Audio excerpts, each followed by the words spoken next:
Well, good evening, ladies and gentlemen. Welcome to the Lakewood City Council agenda for this Monday, October 20, 2025.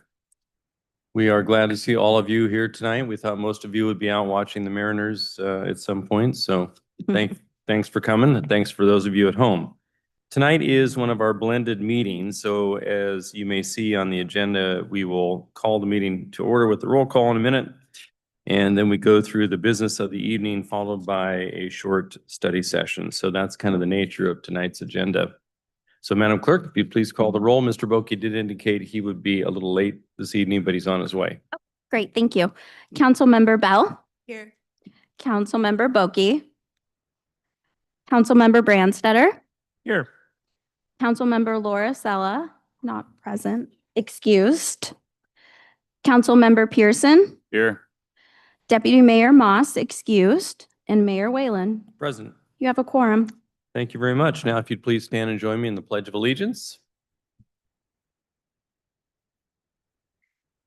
Pledge allegiance to the flag of the United States of America and to the republic for which it stands, one nation, under God, indivisible, with liberty and justice for all.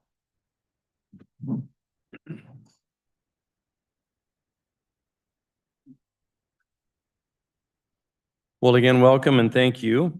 The first section of tonight's agenda is the proclamation and presentation section. And tonight we're pleased to have the presentation of the 2026 Stormwater Prevention Outreach Calendar with our Lake Louise Elementary School students. Make a wave, raise a hand. We appreciate all of you being here tonight. So Diana Haller, our Stormwater Outreach Coordinator, will come on up to the podium there and we'll call on the students from Lake Louise, and I'll come up and help you with the certificates of recognition. Do you want me to talk about the program? Okay. Thank you, Mr. Mayor and Deputy Mayor and council members. So every year, the City of Lakewood Public Works Department, the SWIM Stormwater Division, creates a stormwater outreach calendar. And I've worked with different schools in the Clover Park School District, and this marks our 15th year creating this calendar. And for 2026, we've chosen Lake Louise Elementary, which was a lot of fun. And this is the first year since COVID that I was back into the in-class assembly style presentation where I spoke to the students about some very important stormwater concerns. Approximately 500 students and 30 staff were addressed. Some of our concerns are pollution prevention and illegal dumping, fish-friendly car washing, picking up your dog waste, where does stormwater really go, and using less fertilizer in your yard, natural yard care.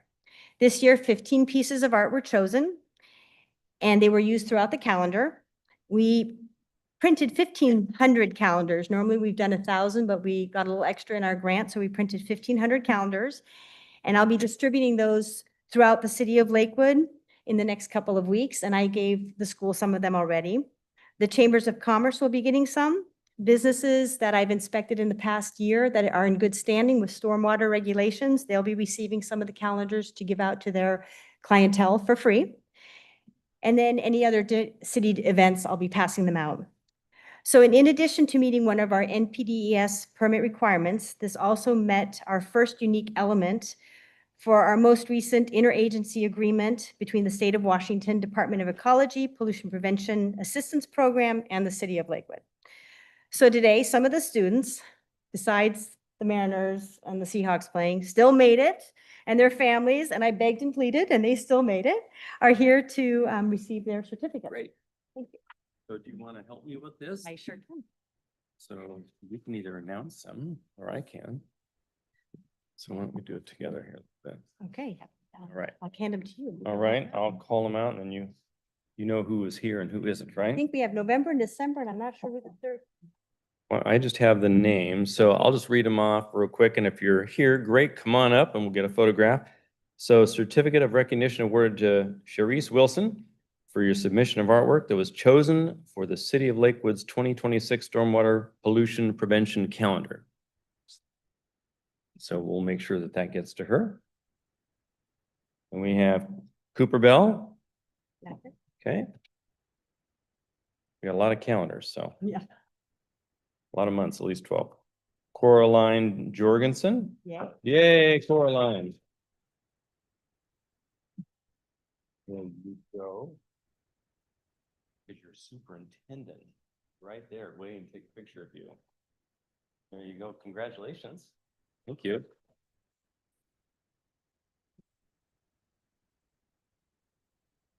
And then Emma Miniker.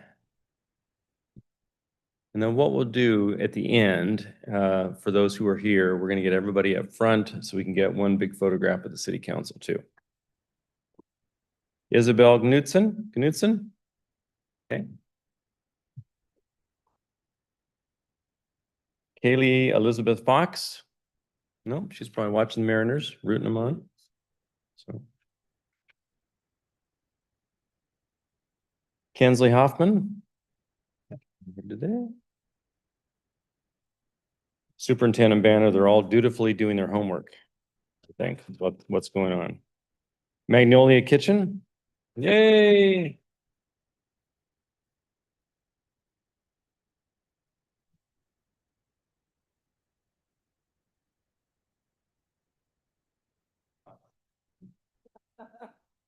We'll get a picture at the end.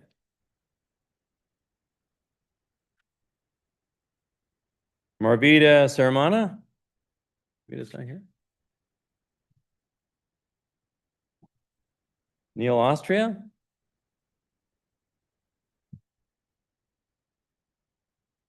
Sunday Cardoza. Sunday. Here.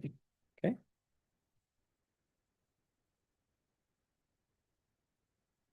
Taylor Newkirk. Nope. Thomas Murdoch. All right.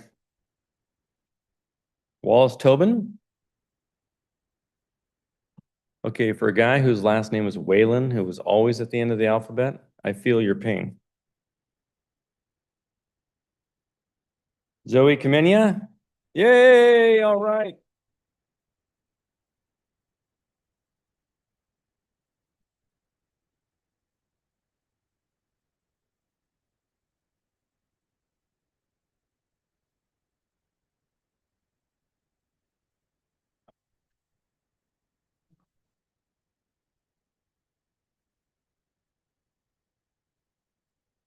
That was the last one. We didn't miss anybody, did we? No?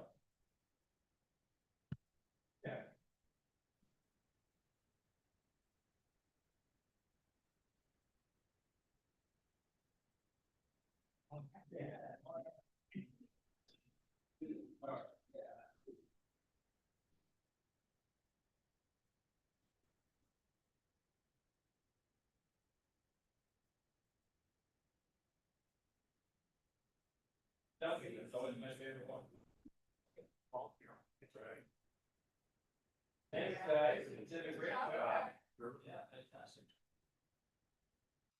Ready? 1, 2, 3. Ready?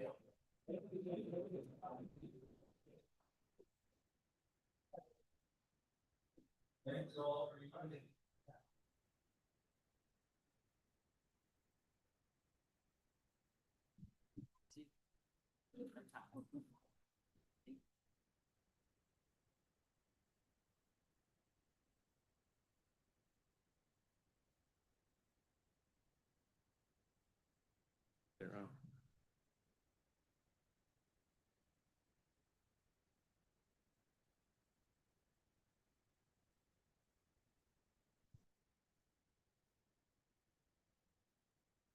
Well, that part is always the most fun.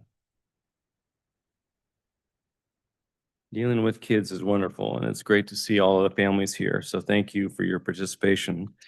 Next, we have the public comment section of tonight's agenda. We've received a couple of written comments, I believe. Madam Clerk, do you want to announce those just quickly? So we have transparent record here. The previous public comment is just for the public hearing section. Would Got you it. like me to read that now or? No, Okay. we'll save it for the public hearing. You're correct. Right. That's just for the Yep, public. there hearing. were no previous written communication for public comment. Perfect. Thank you. Public comments are accepted by mail, email, or live virtual or in-person comment. Comments may be submitted in advance by mail or email to our city clerk, Ms. Brianna Schumacher at 6,000 Main Street Southwest here in Lakewood, or via email at bschumacher@cityoflakewood.us. As indicated, comments received up to an hour before the meeting will have been provided to the city council electronically, but none were received tonight. There is a public hearing tonight, so please, if you have testimony specific to that topic, wait until the public hearing section of tonight's agenda, and we'll certainly receive your testimony. Members of the audience may comment on those items pertaining to city business under the public comment period. Your comments are limited to 3 minutes per person. We do ask that you make sure that the comments are as best as you can, constructive and pertain to city business, and not be directed to any individual council member, but to the council as a whole. Virtual comments are also authorized. If you'd like to provide live virtual public comment, please join the Zoom meeting as an attendee by calling the telephone number 253-215-8782 and enter the meeting ID number 868-7263-2373. When you enter the room, use the raise the hand feature, and the city clerk and myself will do our best to call on folks as we see them in order of appearance. So I'll first call on those who are appearing via Zoom tonight, because we trade back and forth during the public comment section. Then we'll turn to those who are here in the audience physically. So Madam Clerk, the first hand I see raised is Mr. Dennis Haugen.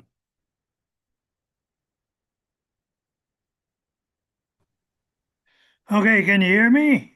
Yes. Dennis Haugen from Sioux Falls, South Dakota, former residents of Lakewood. What I want to address is the last public comment period. Found it very interesting. You know, real estate values have to do with neighborhoods. And there was a couple of complaints that you whacked off something on Madera, a prime location, prime values. And people buy and pay the prices for the neighborhood. And I found it very interesting. But then when I began to think about it, when you do a lot of your zoning, you know, you're really always looking for just the homeless. What have you got planned for people who work, produce income, pay taxes? That tax structure can be destroyed if you don't understand real estate values.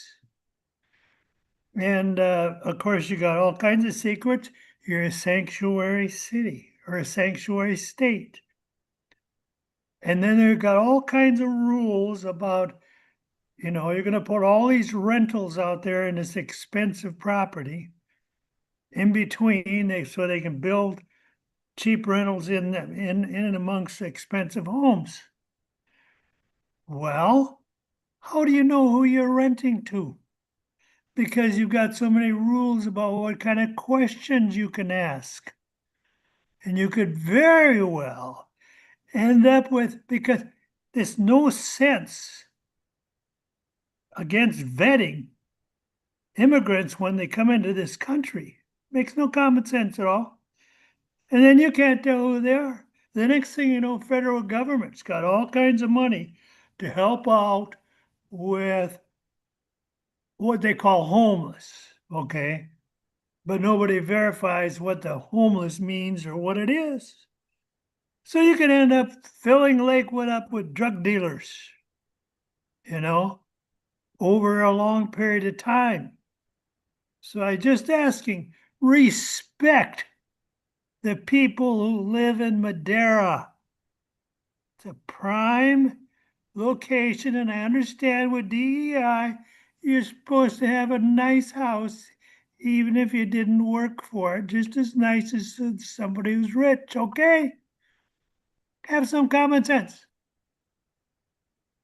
That's the last hand I see raised for virtual public comment. Madam Clerk, just double checking with you. Correct. Very good. We'll now turn to those who are appearing in the audience. I don't have a sign-in sheet, but lest that not deter you. So if you'd like to make public comment here tonight, feel free to queue up at the microphone and provide your name, residence, and you'll have your 3 minutes.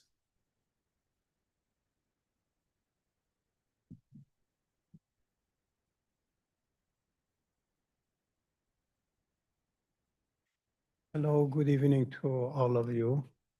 My name is Ibrahim Mirjalidi. I'm a resident of Lakewood. We can barely hear you, sir. Yeah, Sorry. there you go. Hello and good evening to all of you. My name is Ibrahim Mirjalidi. I'm a resident of the city of Lakewood. As all of you know, it is a time for election for this city council. This is a council that is going to decide on different issues for these cities. Some of it, which some of us we may or may not like, but certainly it would have effect on us either way. There are 6 candidates, I understand, for 4 seats. Well, I hope and I want to ask them to maybe do an investigation to the case regarding our house and some of the other encroachments that there are in this city and really put that to an end. So nobody could corner one property owner at the time and all be treated the same. I thank you very much.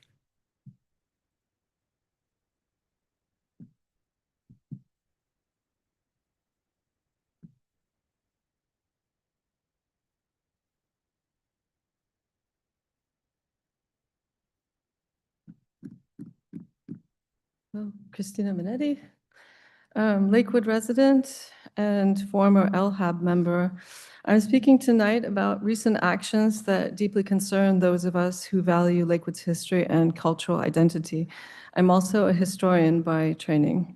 Last week, I believe, or recently, the city removed historic Fort Steilacoom from its list of legislative priorities without public notice or consultation. Dating back to the 1840s, it's a cornerstone of Washington's territorial history. To see it quietly dropped from the city's advocacy agenda sends a troubling message about how we value our shared heritage. Equally concerning was the sudden dissolution of the Lakewood Historical Advisory Board, of which I was a member. Excuse me, what's it called? Landmarks and Heritage. I always get the abbreviation confused, which I was a member for about 3.5 years. It had served as the community's official voice for historic preservation. The decision came as a shock to the members as well, without prior engagement of board members or public they represent, eliminating a body that existed specifically to advise on heritage matters, just as state law is reshaping local preservation authority under HB 1576 could not have come at a worse time. As you know, HB 1576 now requires cities to obtain property owner consent, for example, before designating most landmarks less than 100 years old, and bars designation of buildings under 40 years old outside historic districts. These new state restrictions already weaken local preservation power. By also removing our local advisory board and deprioritizing Fort Steilacoom, Lakewood further limits its ability to protect the places that tell our story. Lakewood's historic assets, its 4 early homes, cultural landscapes are irreplaceable. Once altered or lost, they are gone forever. I urge the council to reinstate Fort Steilacoom as a legislative priority, reestablish a public preservation advisory body, and commit to transparent consultation before making decisions that affect our shared history. Our city's identity is rooted not only in growth and development, but in remembering where we came from. So please protect that legacy. Thank you for your time. I have a second comment from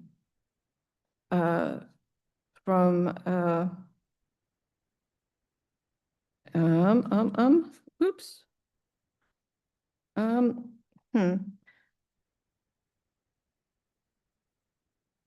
I guess not. Thank you. Not tonight. Any other individuals wishing to? Yes, ma'am.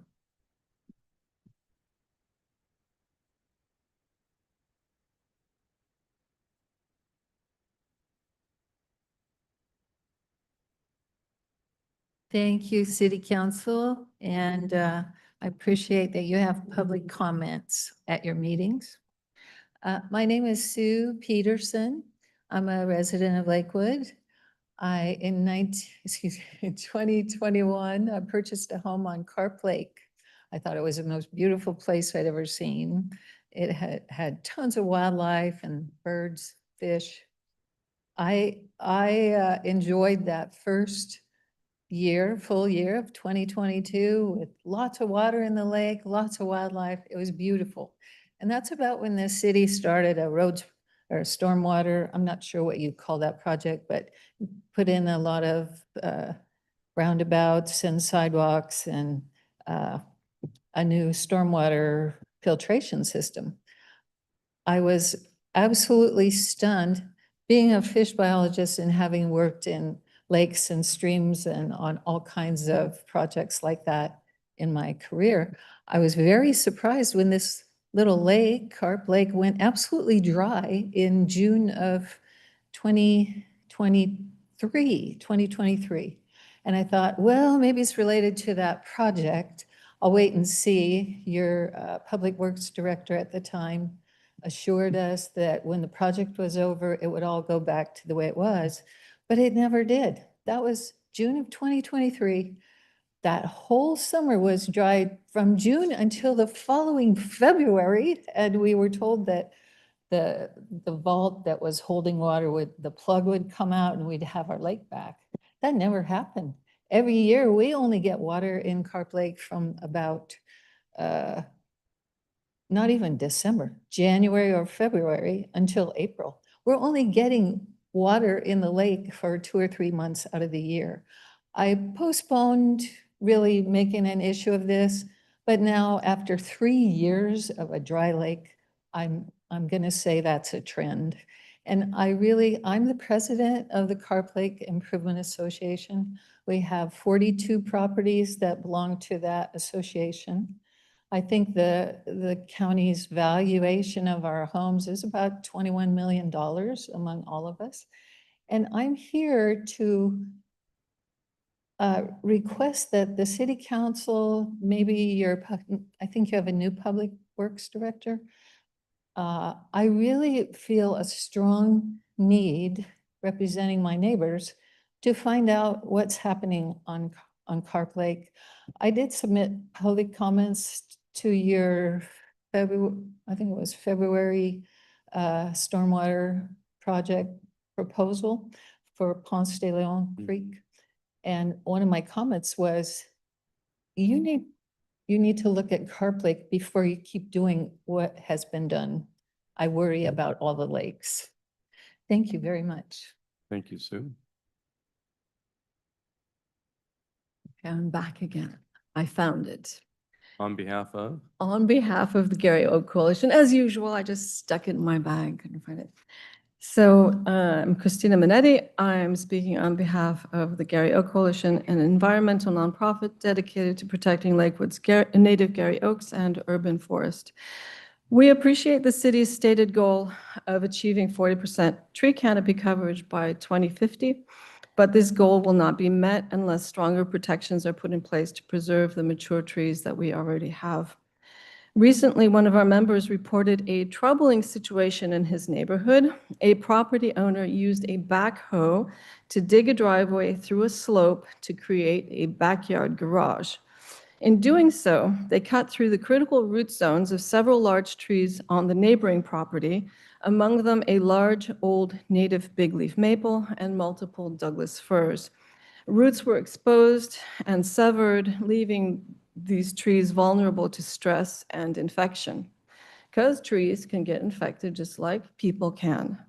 The maple, a species already in decline, see University of Washington research, due to climate change, may not survive. The Douglas firs are also at risk. This situation underscores a major gap in Lakewood's tree protection regulations. While the trees were technically on one property, the damage came from activities next door. Without explicit protections for trees near property lines, such harm can occur legally, yet the result is the same: loss of mature canopy and degradation of our shared environment. We urge the City Council to do two things today. Not this very day, but whenever you can. The first is to adopt stricter regulations protecting the critical root zones of all significant trees, regardless of ownership boundaries. Construction and paving activities, which was a recent topic as well, that threaten neighboring trees should require review, protective fencing, and penalties for violations. The second, and this is important because a lot of things like this stuff that I was just describing might have happened without anybody knowing about it. I realize that. The second is to increase public education about the importance of root protection and the long-term damage caused by even a single trench or driveway. This should be a key task for the new urban forestry program. Climate change is already making it harder for new trees to establish themselves and grow to maturity. We must do everything possible to preserve the ones we have as a result, especially our Gary oaks, which take so long to grow, as you know, our big leaf maples, our firs, and other native species, before the canopy that defines Lakewood disappears irretrievably, along with all the wildlife that the trees support. It's already happening before our very eyes. Thank you. Thank you. Any other individuals in the audience wish to provide public comment this evening? Seeing none, I'll declare the public comment period closed. We now turn to the consent agenda. Madam Clerk.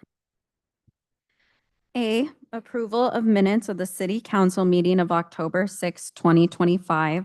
B, approval of the minutes of the City Council study session of October 13th, 2025.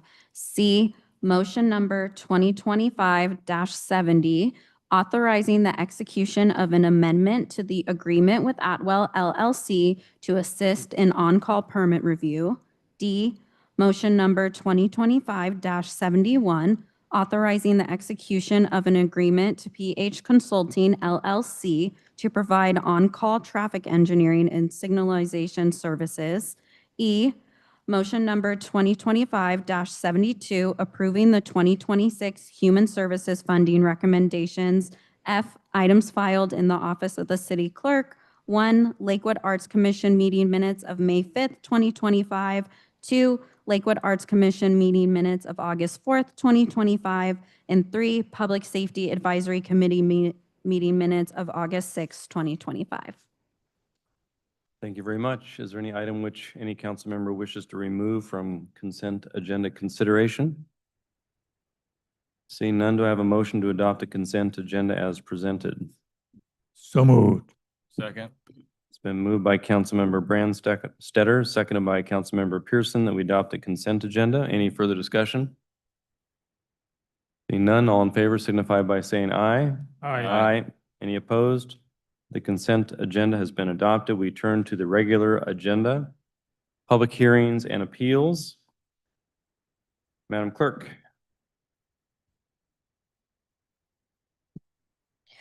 This is the date set for a public hearing on the 2026 Comprehensive Plan and Zoning Map Amendment docket. Thank you. And for an overview prior to the public hearing, we have our planning manager, Ms. Tiffany Spear. Thank you and good evening, Mr. Mayor, members of the council. So there was a study session held a week ago with yourselves regarding the 2026 Comprehensive Plan Amendment potential docket. So tonight is the hearing following up on that discussion. And, excuse me, the materials begin on page 74 in your packet. So as always, there's a process, and this is step one of a multi-step process, where we have first a setting of a docket, which includes however many potential amendments, and then there is a substantive review of that internally by city staff, which will occur over winter and early spring of 26. And then the substantive amendments that you finalize as part of the docket tonight will then go through review at the Planning Commission and City Council next spring and summer. There are a total of 12 amendments in today's package that are all in response to city state action. And rather than read them all to you, it's just a wide range from looking at lot splitting for increasing housing options, to transit-oriented housing development, to designation of historic landmarks, concerning minimum parking requirements. It's a wide range.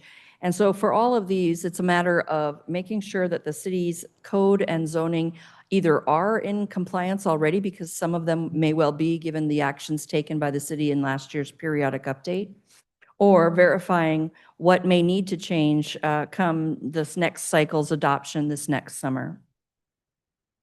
There are 9 initiated by the city, conditional amendments, and then there's 2 private applications. I'll go to those first. Number 21 and 22 are both private applications. One is to rezone a parcel located at 3615 Stillicum Boulevard Southwest from Commercial 2 to Neighborhood Commercial 2. And then the other private application is to rezone a property at 14511 West Thorn Lane Southwest from Residential 3 to Mixed Residential 2. Related to daycare operations on that property. You'll note tonight, as part of the packet, there is a 23rd amendment, which was the result of last week's study session conversation, where there is a request by council, if you were to send this forward, for the staff to take a look at Land Use Policy 10.4 and come back with a recommendation to edit and/or remove it regarding allowance and regulation of nonconforming uses. The other ones that are numbered 13 through 20 are all, again, recommended either through city staff conversations among ourselves or because of interactions with the public. And again, it's a wide range of things, from substantive to more technical corrections of, for instance, the name Pierce Transit to Pierce County Transit. So I'm happy to go into more detail should you need it. Otherwise, this packet has been in front of the council now twice, and we're ready for a public hearing. If you are taking action at this point, you're scheduled for November 3rd, but if you need more time, we can certainly accommodate that. Thank you.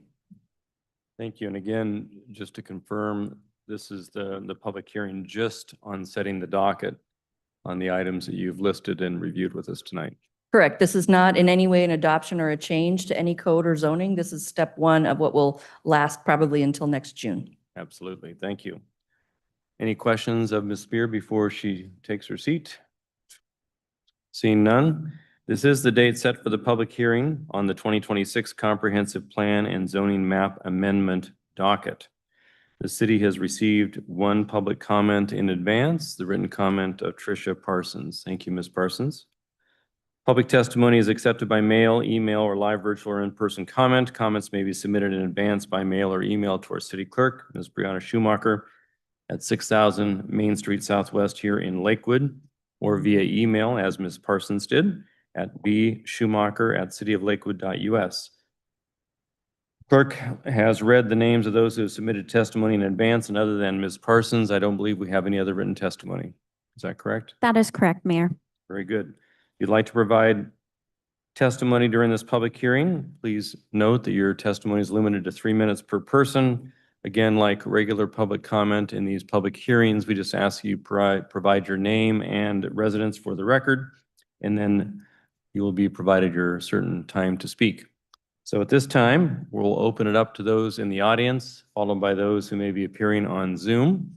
So if there's anyone here in the audience who wishes to provide public testimony on the hearing for the 2026 Comprehensive Plan and Zoning Map Amendment docket, this is the time. Not seeing a groundswell of folks coming to the microphone. You're welcome to if you'd like. Sure. Again, this is just on the public hearing for the docket, setting the docket. Well, this is the only public hearing tonight, right? Yes, ma'am. No, okay, thanks. So Christina Minetti, Gary Oak Coalition. The coalition is a Lakewood-based environmental nonprofit dedicated to protecting and expanding our city's native tree canopy, including the historic Gary Oak ecosystem unique to this region. As the council considers the 2026 Comprehensive Plan and Zoning Map amendments, we recognize the importance of complying with recent state housing legislation, which seeks to expand housing options and affordability, goals we share. But they also heighten development pressure on our remaining green spaces and mature trees, which take generations to replace. Lakewood's goal of 40% tree canopy by 2050 is not merely aspirational. It's essential to our community's climate resilience, water quality, and public health. Yet, with canopy cover estimated in 2022 to be 26% and declining, we are moving in the wrong direction.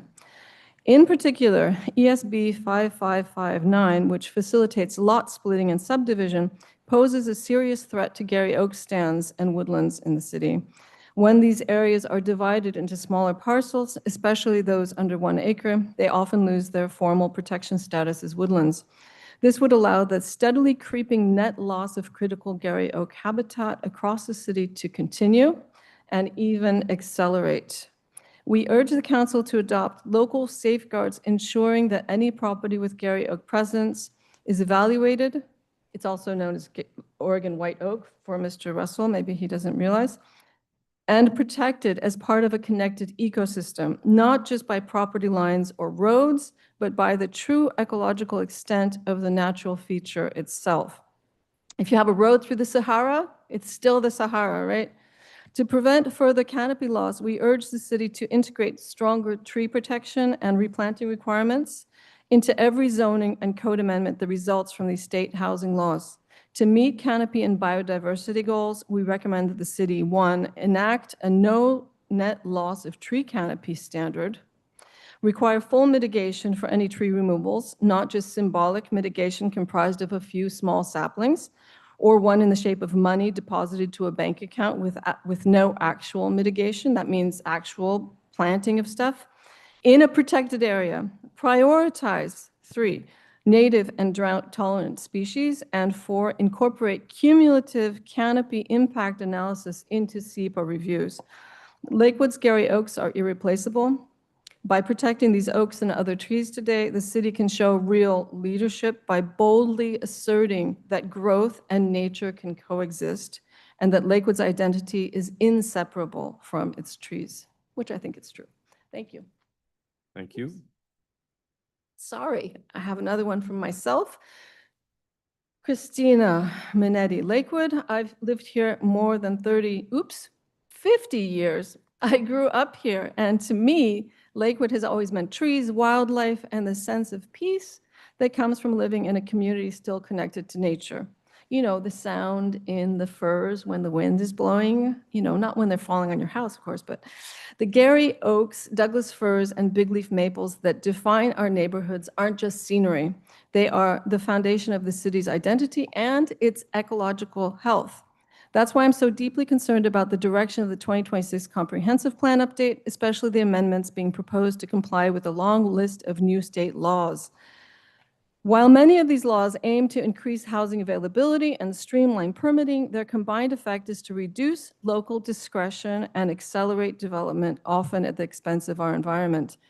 I've been profoundly troubled by what's been happening already. On the city's watch, across the city, the large tract of forest along 112th Street was recently clear-cut for new housing that few families can actually afford. That area is one of Lakewood's most heavily wooded and biologically rich, home to Douglas squirrels, owls, and songbirds. Now those acres are stripped bare. Another break in the chain of green spaces known as wildlife corridors, at least they used to be, that support local biodiversity. Fragmentation like this leads to extirpation. That means they die, they can't survive. And these are the quiet local extinctions that most people don't notice until it's too late. So I know it already happened, but take that as an example, what we don't want to happen in the future here. Lakewood's goal of 40% tree canopy by 2050 will be impossible to achieve if we continue losing mature trees and stands to development. The city must strengthen protections for remaining trees, require preservation of habitat connectivity, and actively plan for biodiversity as an essential part of growth management too. And I urge the council to do everything possible to resist the state's one-size-fits-all mandates on population quotas and housing density. I know people say, oh, it's not us, it's them, we can't do anything about it, but other people around the country are facing similar things, and they are pushing back. So they're insisting on solutions that reflect their local character and environmental realities. Lakewood should not accept these directives as a fait accompli. It doesn't mean you can't develop. You just have to develop in line with nature. Like, you can't destroy everything. We deserve the right to shape our own future, one that balances housing with the preservation and protection of the trees, water, and wildlife that make the city unique. Lakewood's identity is inextricably linked to its trees. Once they're gone for generations and quite possibly forever. Please protect what remains. Thank you. Thank you. Certainly, no, feel free to queue up. Yeah, this is the time, again, this is the time for the public hearing on the comprehensive plan docket. Not necessarily the substance of it, but Is it my turn? now's the time. Hello again, my name is Ibrahim Mir Jalili. I am a resident of City of Lakewood. Regarding the growth and development and the laws and regulations that seem like is kind of dictated to the localities by the states, by the state and maybe county, I think that the cities should be resisting, as Ms. Minetti stated. Why? Because at the end of the day, the state is not going to come to the city of Lakewood and govern for us.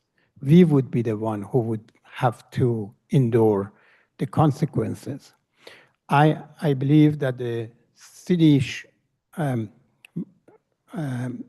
official should really look at it to see which of those that they are on the plan and it would work for the city and what it doesn't.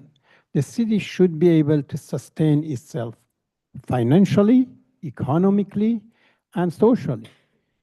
Just building houses and call it, oh, this is a affordable housing, that doesn't work. If the people who could not afford houses that would be more expensive, how they want to drive somewhere else just to do their shopping? How they want to go to entertainment, which they have to drive maybe 10 miles away. So you really want to take a look at it to see that, well, what it would work, what it doesn't, and true, you want to have a place that to be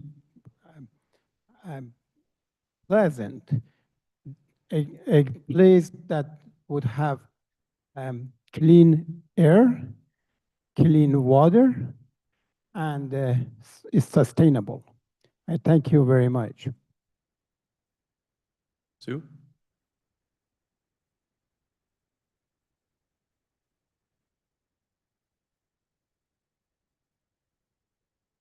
Thank you for the opportunity. I'll expand a little bit more about my experiences with Carp Lake projects. If you're doing a comprehensive plan and a zoning map, I agree with much of the previous comments. The population density is probably a more important consideration for Lakewood than most places. And I connect that with the water concept. Stormwater is I love seeing all those kids interested in stormwater, cleaning up our water. Here's what I'm so aware of that it makes me crazy. Water quality is important, but you gotta pay just as much attention to water quantity. And in Lakewood, the glacial soils around here have wonderful drainage. The water goes down to these underground water tables, aquifers. There seems to be not a very good understanding of how those water aquifers are connected, how they feed all of our lakes, We want to be Lakewood, right? We want to have our lakes. I'm particularly affected by this because I don't have my lake anymore, but I don't want to see that happen in other lakes. I want our lake to come back.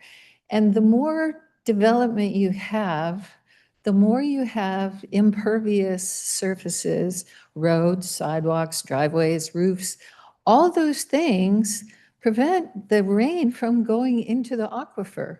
And I think that is happening here more than any of us realize. And so when you're thinking about development, I really encourage you to think hard about where the rain is going to end up. Our rain was supposed to end up back in our lake, but it didn't, because there's such a focus on water quality that people aren't thinking about the quantity is just as important, probably more so, because if you don't have water, you can't worry about the quality of it. So that's my 2 cents worth. And I really appreciate the work you do to come up with these plans. And I'm sure you've got pressure from lots of different directions. But really, if we're a city of lakes, we really need to make sure we have water in our lakes. And that's the most important thing to me right now. Thank you. Thank you. Any others in the audience wishing to provide public testimony during this public hearing? Seeing none in the audience, we'll turn to those who are appearing via Zoom. Madam Clerk, do we have any It Zoom appears panelists? we have no Zoom participants for the public hearing. Very good. I will declare the public hearing closed. We'll now turn to new business. We have motion 2025-73. Madam Clerk.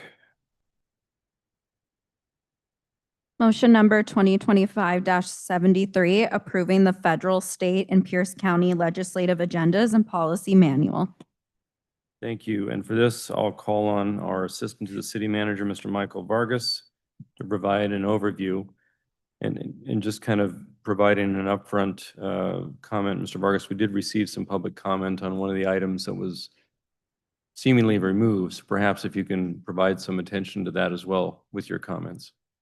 Absolutely. Yep. And I can go ahead and addressing that now, really. So, yep, I saw that we had public comment concerning the historic Fort Steilacoom Park state policy manual item. I did provide a hard copy to the council tonight. It was recommended not to put resources at the state advocacy level for that in 2026. Since we haven't really had movement in that project since about mid-2023.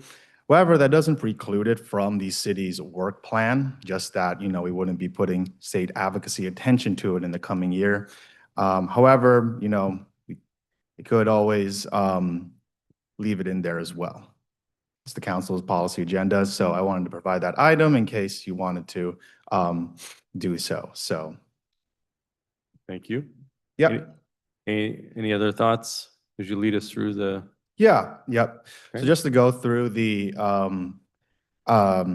items here, we had staff input red line from our previous session implemented in the document. So all the red line you are seeing before you is your council input red line from the study session last week. Just to go through the updates quickly, we have the federal policy agenda where the federal funding request now references a major capital facility project to serve the community, leave some wiggle room there for, whether that will be a community center, H-Barn, or what have you. What page is that real quick? That should be, let's see, I don't have it in front of me here. Like 141, the last red line under action where it says a major capital facility project that will serve the community. Is that what you're referring to? Yep. Okay.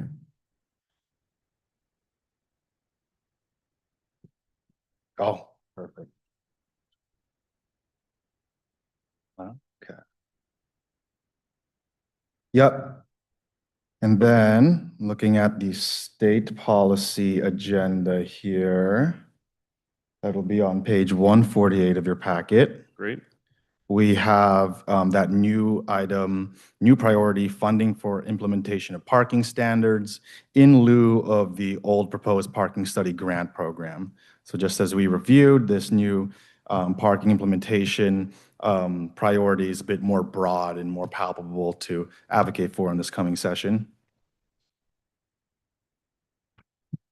Page 148 of the packet. Okay.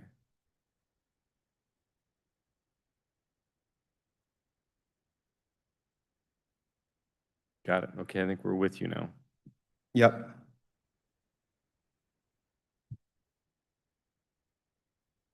And so the corresponding one-pager has also been included and updated. That's on page 152 of your packet.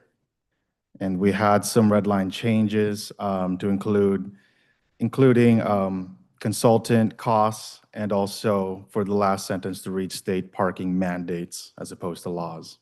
So that's been implemented there. And then in the state policy manual, that same funding for implementation of parking standards has just been included in the state policy manual, since we would like the manual and the agenda and the one-pagers for the state items to all be aligned. So that's just been included. And so looking at the county policy manual here, that's starting on page 173 of your packet. Under the Lakewood Libraries item. Let's see. 173. Well, the Lakewood Libraries item would be 181, actually. Okay. Yep, that's the first change to the county policy manual. So on page 181, went ahead and removed the library analysis section, that seems to be pretty dated, and added a new sentence that the city supports the Pierce County Library System Board of Trustees' work in studying the feasibility of building a new permanent library facility at the old downtown site, per our discussion there. Great.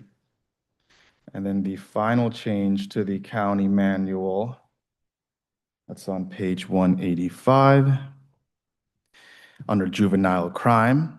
And we added that the city supports the county's modernization of the Raymond Hall facility and supports Lakewood representation on the juvenile task force that will provide recommendations on facility design, program, and services. And we do have the Clover Park School District Superintendent banner sitting on that for Lakewood representation. Very good. And that concludes the proposed changes there. Yep, from council. Thank you, Mr. Vargas. Let me open it up for questions by council members. Any questions of Mr. Vargas on the proposed red line edits or his response to the public comment on the historic Fort Steilacoom portion of the state policy agenda, or policy manual, I should say?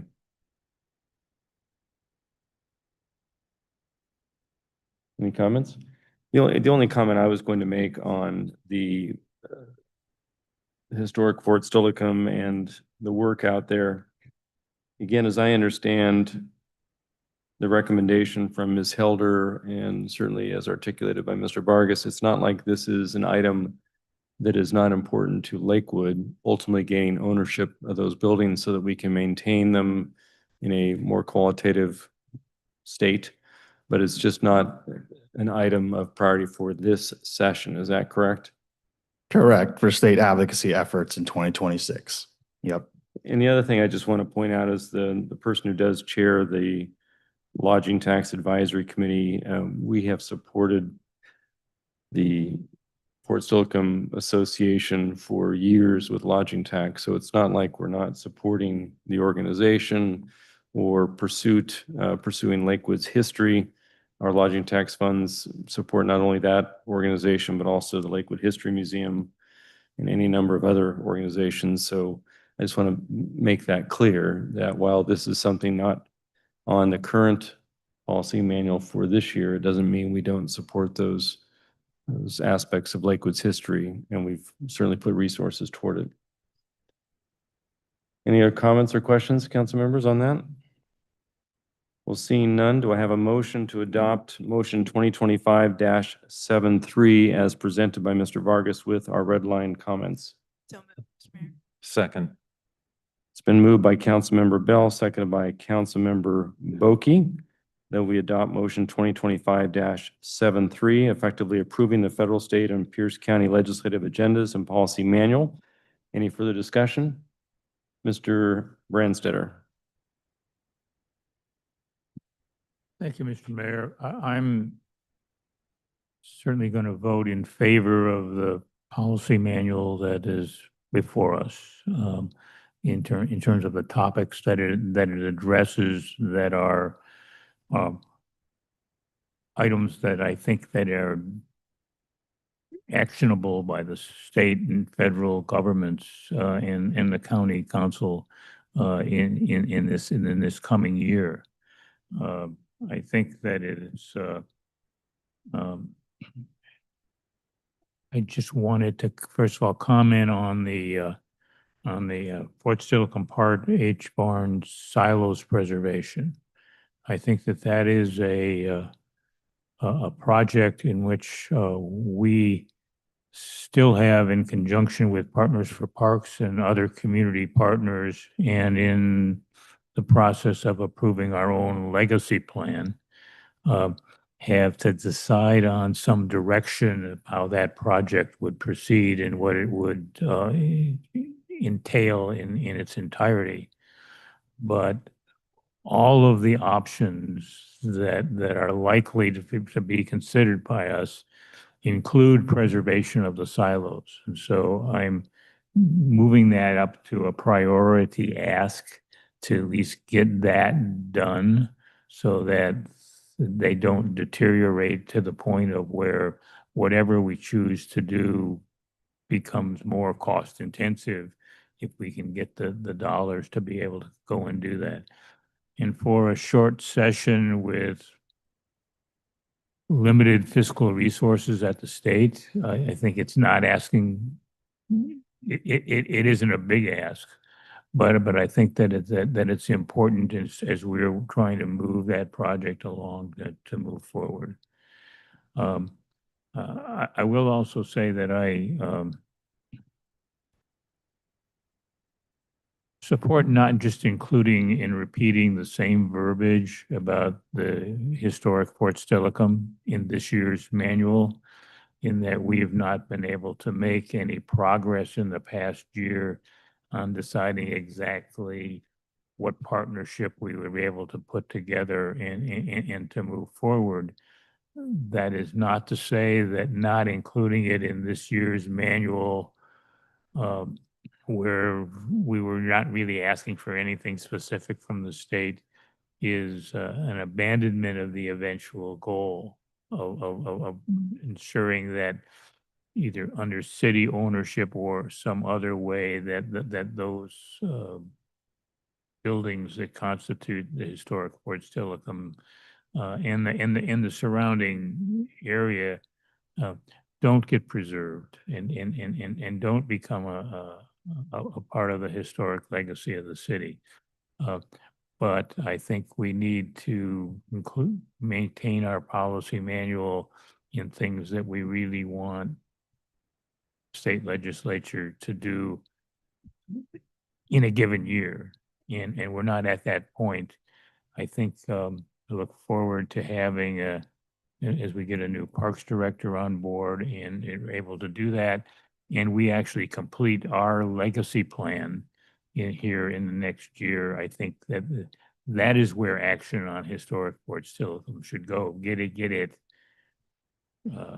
identified in our legacy plan, so that we're then committing ourselves to doing it, and then we can go forward and ask others to support it. Thank you, Mr. Mayor. Thank you. Any other council comments? Mr. Boki? Yeah, I appreciate staff making a few changes to this and updating this. But I really, looking through this and talking about this last week, I do think several of our agendas, including the state agenda and maybe the federal agenda, really need a refresh. And so because remember, the state, the odd year when we come up to 2027 is the big year for their budget and various things like that. So we'll get by this time, but I really think we need to have some serious discussions about what we want in our federal and state agendas. I find some of the items,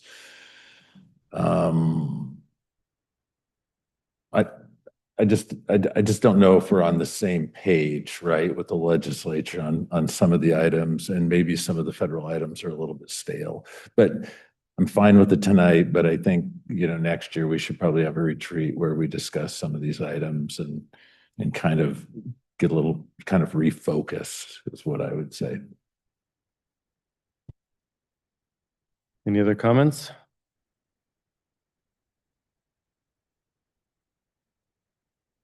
I certainly accept where council's coming from on the historic Fort Silicon issue. Obviously I've stated my piece about the financial support we've provided. I think the issue is long-term viability. And as we found with Fort Silicon Park itself, that conversation began with acquiring ownership of the park. And it took a long time to ultimately get ownership of Fort Silicon Park. And half the battle was just keeping it live and fresh in front of our legislative partners. So, I would be willing to certainly leave it on there, perhaps more condensed in a focused sort of statement, but that doesn't mean we can't refresh and take a good look at it next year and make sure if it's to be a priority, it's one that's stated a little bit more thoroughly and convincingly so we can get some traction on it. It shouldn't have a fiscal note this year or even next. But I think part of what I heard Ms. Helder indicate was that until the hospital project is completed, DSHS is really not in a mood to talk about much out there except for that project and getting that across the finish line. So it's an important topic. It just may not be ripe for this year's policy manual. So any other thoughts or discussion? The only thing on the parking standards, thank you for doing that, keeping that in there, the parking study money rather. Because as we all know, it's going to take a lift to really look at the impact of the density that's being mandated by the legislature, which includes, on-site, off-site parking, along with the environmental goals that we've heard from many public commenters, not just tonight, but over the many moons that we've been discussing this issue. So I hope if and when the money comes for that they will help us wrestle with the struggle between density that they're requiring cities like Lakewood to plan for vis-a-vis the environmental work that we are also required and want to plan for the benefit of the community. So it's a tightrope we continue to walk, trying to do both. Okay, seeing no further discussion, all in favor of motion 2025-73 signify by saying aye. Aye. Any opposed? Motion carries. That concludes the business section of tonight's agenda. We now move to those items for discussion. The first is the review of the third quarter 2025 police report. And I believe we have our own Chief Patrick Smith for this.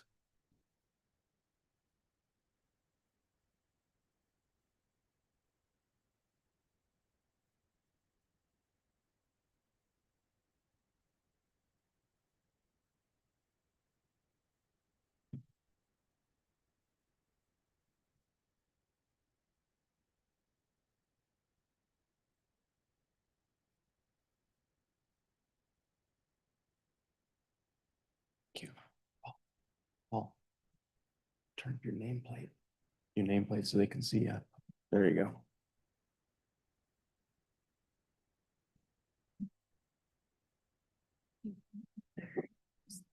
Welcome, Chief. Okay. All right.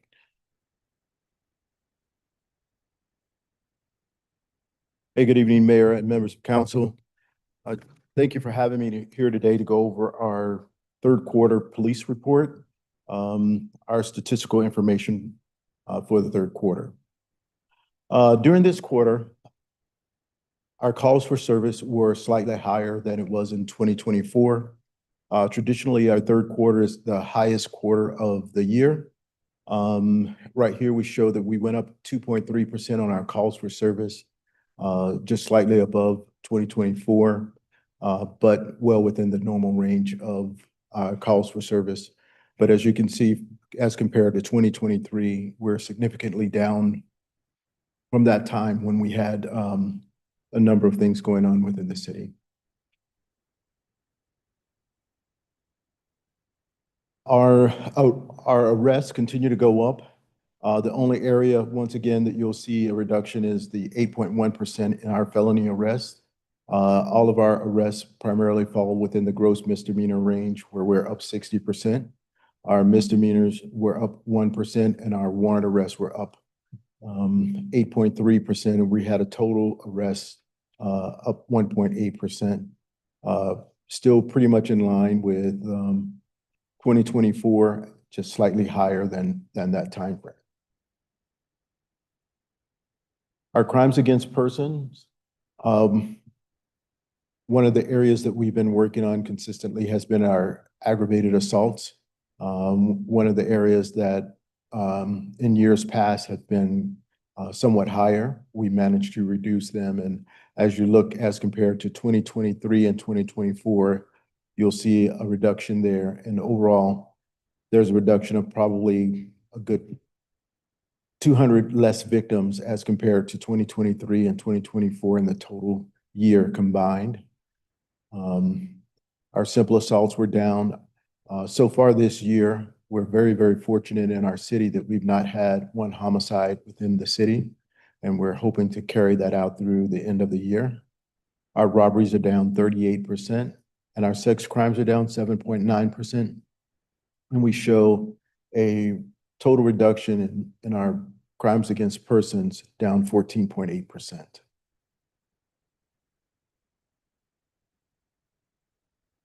Our crimes against property is one of the largest areas that we've shown the greatest impact in our city. Here, our burglaries were down 45%. Our fraud was down 23%, larceny down 9.4%. Our motor vehicle theft, which as you know, was our Achilles heel for a little while back, we're down 54.6%.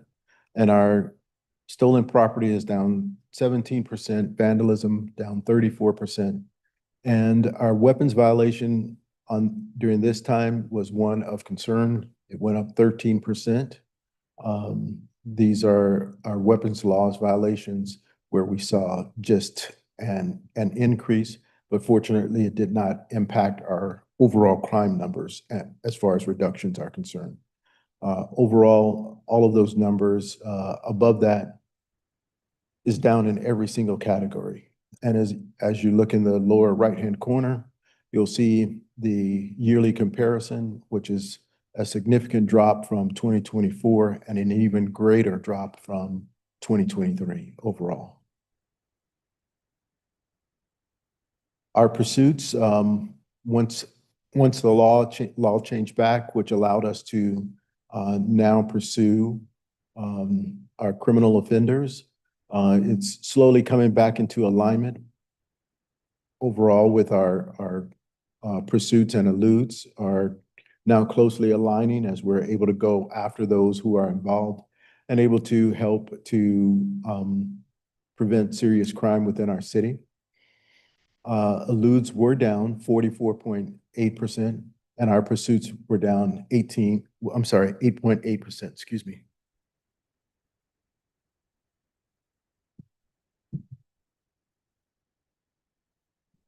One of the largest drops that we've seen in our city has been shots fired.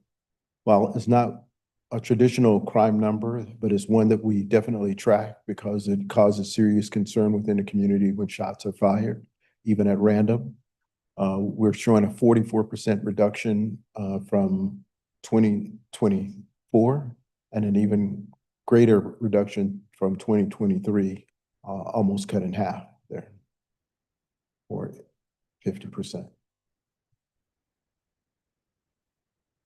This is one of the largest drops that you might want to pay attention to, and that was our motor vehicle theft. As you know, in the third quarter of 2023 is when we invested in the Flock system, and you can see the tremendous drop in our stolen vehicles in our year over year. We're down even from 2023, 2024 to 2025, 54.6%. And we're expecting even greater reductions in the future. Our collisions is one that it's down while it's down 9.1%, is one that we must continue to work on in our city, despite an increase in traffic citations and traffic enforcement. We still continue to deal with speed, and speed is a problem in our city, and making sure that everyone is driving within normal ranges, and normal mean posted speed limit signs. But we still show a reduction in overall in our collisions within the city. And this one is just a summary of our overall crime. Just seeing the sheer number of reductions overall is very encouraging. Making sure that we have officers there to respond to calls. Every one of our officers are doing an exceptional job making sure that we're matching the calls for service, and they're stepping up when we have to plug holes within our normal deployment on a daily basis. The paperwork that I handed out to you is our chief's daily report. And this is basically how we analyze crime on a daily basis to see what's happening within the city. And despite the numbers that you see on the screen, all encouraging and showing that the crime picture in the city of Lakewood is improving incredibly well. Our daily crime numbers are even better than what's on the screen in front of you. There with as of today, our aggravated assaults are down 19.4%, homicides still at 0, sex crimes down 16.2%, our total crime is down 18%, our burglaries are down 47%. And with our burglaries, the more encouraging part is when I look at our month-over-month, evaluating October of 2024 to 2025, our burglaries are down 95%, 95.2%. So within the arrest, our officers are arresting the right people. Our larcenies are down 18.8%. Our motor vehicle theft is down 55.2%. Our robberies are down 32.8%, for a total crime reduction of 29.4%. Our shots fired calls are down 40.2%. So our crime number and our city's overall crime picture shows it incredibly well. Definitely great reductions overall. And we're very encouraged by the numbers that we're seeing. And I'll open the floor up if you have any questions for us. Thank you very much. Questions of the chief? Mr. Pearson. Thank you, Mr. Mayor. Chief, you guys continue to do excellent work. I don't think I've ever seen an increase in these stats since I've been here, which is pretty remarkable. So job well done. And, you know, we have something else on the agenda later tonight that about the indigent defense, but I think that, you know, where we're going with, you know, crime trending in the right direction and support for the police department and their arrests being up, you know, they're doing an awesome job, and we need to make sure that we support them and on the back end too. So it's kind of a full circle thing, but you know, if they make all these arrests and people are, you know, not getting prosecuted, and we're, you know, there's different things on the line, you know, whether it's providing more funds for indigent defense or you know, relaxing the prosecution, you know, what we're prosecuting for. So anyway, just wanted to say good job, keep up the hard work, and look forward to seeing more negative numbers next time. Thank you. So very encouraging to see the numbers. We're hoping to continue to work hard. One of the things I wanted to point out is that a few months ago, it was brought to the attention about quality of life issue of on Motor Avenue, where we had a group of car clubs showing up, et cetera. And so we implemented new strategies for them with quick response, also giving them dispersal orders right away. And so since we've done that, the last one that we had was tracked on September 27th. And since that time, we've not had any other issues, and we're hoping that it stays that way. Good to hear. Thank you. Councilmember Brandstetter.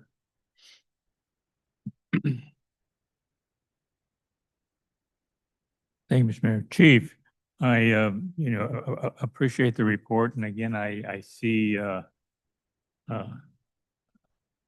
as Mr. Pearson pointed out, a continued positive trend in almost all of the statistics that you reported to us too. But I guess that I am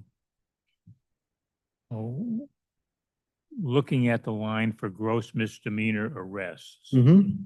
And that's of interest to me because gross misdemeanors are some actions that the city council took over the past several years to create some gross misdemeanor offenses in the city code. In some cases, it was to cover for some things that were no longer being covered by state felony codes.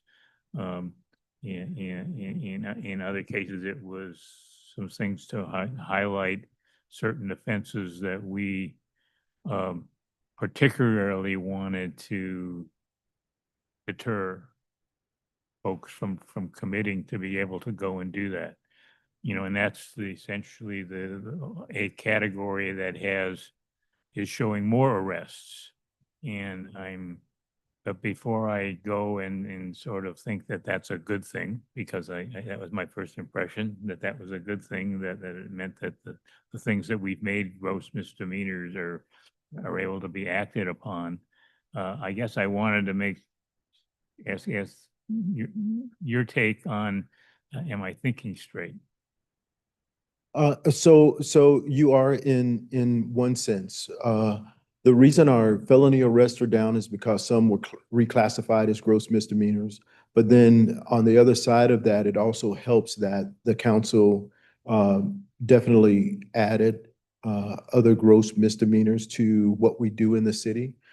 Because our goal overall is we need Lakewood to be in consideration of safer cities, being crime reduction up and down the line, but also zero homicides in our city, and achieving some of those things. And so we made it a point to stress the arrests that we do. You can go over even to our town center in the evenings, and during the day, you'll see an officer there or officers stationed there. And it's so that we are right on top of crime and definitely addressing some of the gross misdemeanors that were brought up. The changes in in dealing with our homeless population, you don't see them right outside the door of City Hall anymore and around City Hall all the time. And so it's just a matter and effort of dealing with crime and also addressing the quality of life issues in the city. With respect to incidents of trespassing and of being able to go and do that in the process by which a property owner has to essentially decide that he wants to actually make trespass complaints or make the department their agent to enforce trespassing. Are we doing better at getting more businesses to actually be engaged in that process of where they're asking us to help them with trespassers, but they're doing their part that when we do of helping us with following through after enforcement. Absolutely. As we have improved the way we operate, they have also partnered with us more. And one good example is even the building on Motor. They were, put up the necessary signs when it was brought up. Definitely around the building, which gives us the tools to go in and give the dispersal orders, get people moving and get them out of there when it is appropriate. And then I guess the last thing that I would observe that there are a couple of categories of crimes that seem to have been specifically helped by strategies that the department has put in place or technology. In other words, the drop in stolen vehicles is actually due to a combination of strategies and technology that we put in place, and that the improved environment for businesses, particularly in the central business district, is improved by a very visible strategy of officers, or at least vehicles that there might be an officer in, are highly visible in the town center to do that. But in your presentation, you mentioned that aggravated assault was a focus that you were trying to get reduced. And I guess I'm not really aware about the specific strategies that go into reducing aggravated assaults. Well, as you know, most aggravated assaults occur inside of a residence or facility and some outside. But even just the high visibility patrol in our Lakewood Town Center creates the overall environment of presence of police within the community, and a presence of that the police can respond, and that we are there. As you'll see, most of the officers, once they that work in that zone, they have their lights on. Even at Western State Hospital, we work directly with them. We have a detective who works directly with them to resolve issues, and if there's follow-up necessary, that we do that. And so just in our crime numbers, you can see that our aggravated assaults are down 18.5%, and our simple assaults are down 12.2%. And so that, in addition to our property crime, because our property crime is definitely here in the, Lakewood Town Center, staying focused on the businesses there, making sure that the officers who are assigned get out of their car, know the businesses by name, business managers, et cetera, workers by name. They have their phone numbers, they call them directly, or to speed up the assigned call that will be coming out thereafter.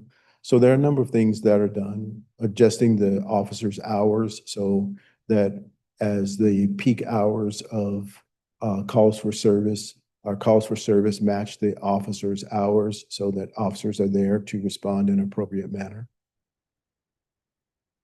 And then I would guess that in the spring, during the second quarter, there was some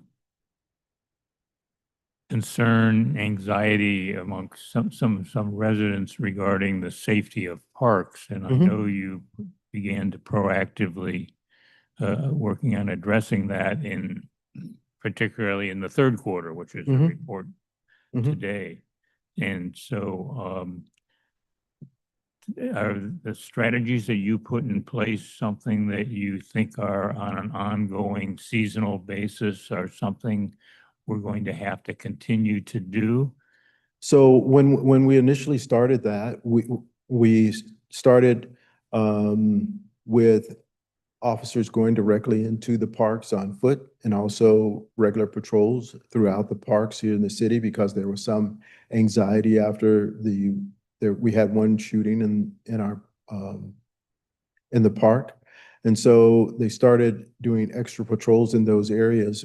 In the meantime, we were modifying our flock safety system so that we could have them in and near the parks and roadways coming into the parks. And our safety system has been a unique game changer for us because it allows immediate follow-up to things that have occurred and also the addition to some direct cameras in the area. So I think that since that time, we have seen greater results, even when the weather was going exceptionally well.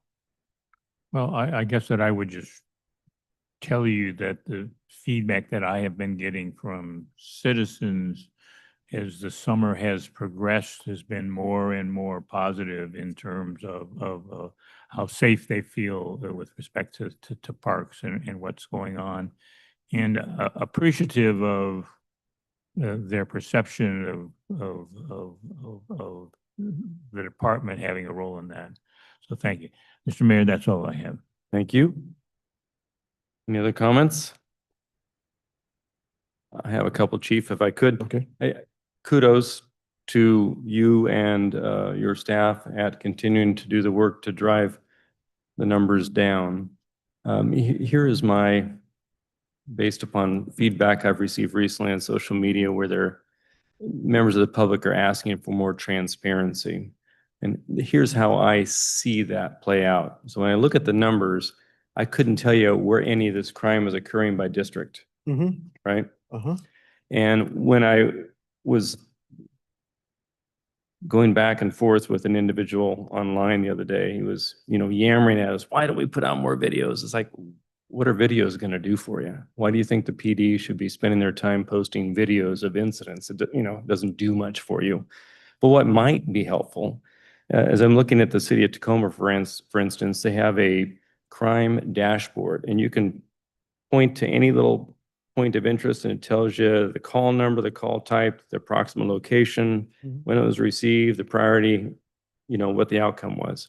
I think if we could provide the resources to help put a dashboard like this together, it would provide more valuable sort of quote unquote real-time data that technology in this day and age might favor. In other words, when you brought to us the flock camera system, new technological device, enhanced public safety dramatically. Seems to me that there is a technological solution because other cities haven't that we might embrace so that we can have this on our dashboard or our website, because I don't think ours it's a little static, if you will. I don't think we have a lot of, maybe I'm missing something on our PD website. Yes, you are, sir. Okay, so we do have that on ours? All of the numbers that you're looking for are A little pinpoints are Yeah. on there? There's a difference between our overall crime report, our statistical information that we put out here, rather than going deep into the weeds of every crime and location.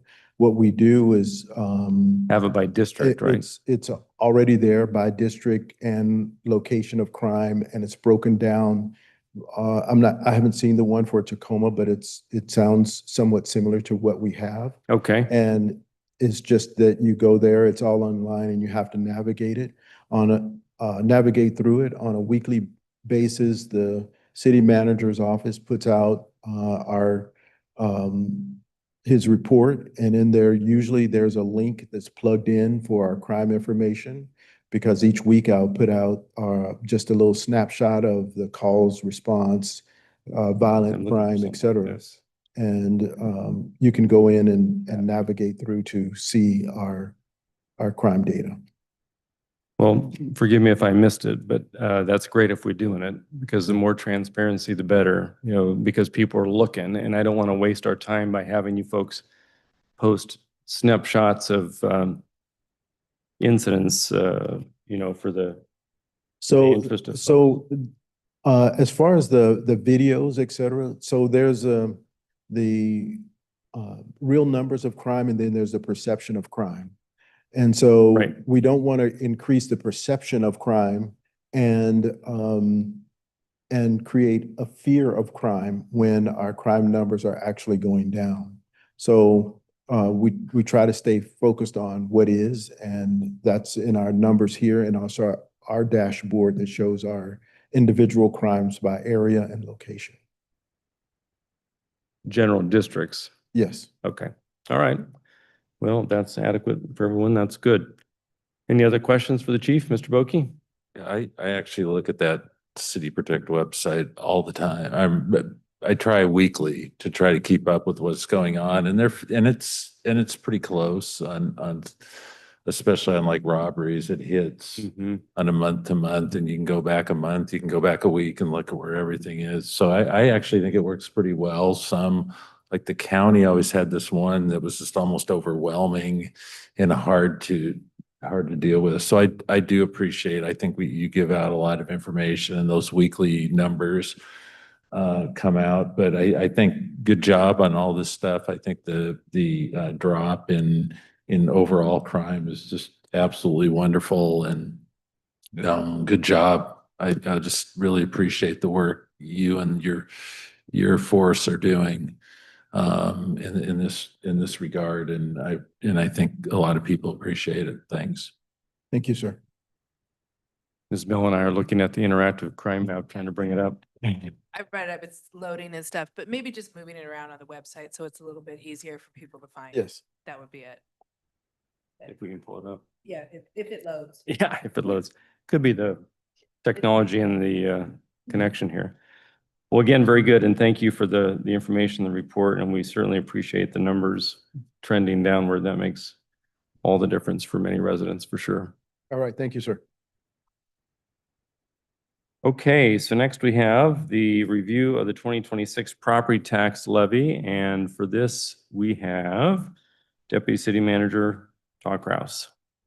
Good evening, Mayor, Deputy Mayor, and council members.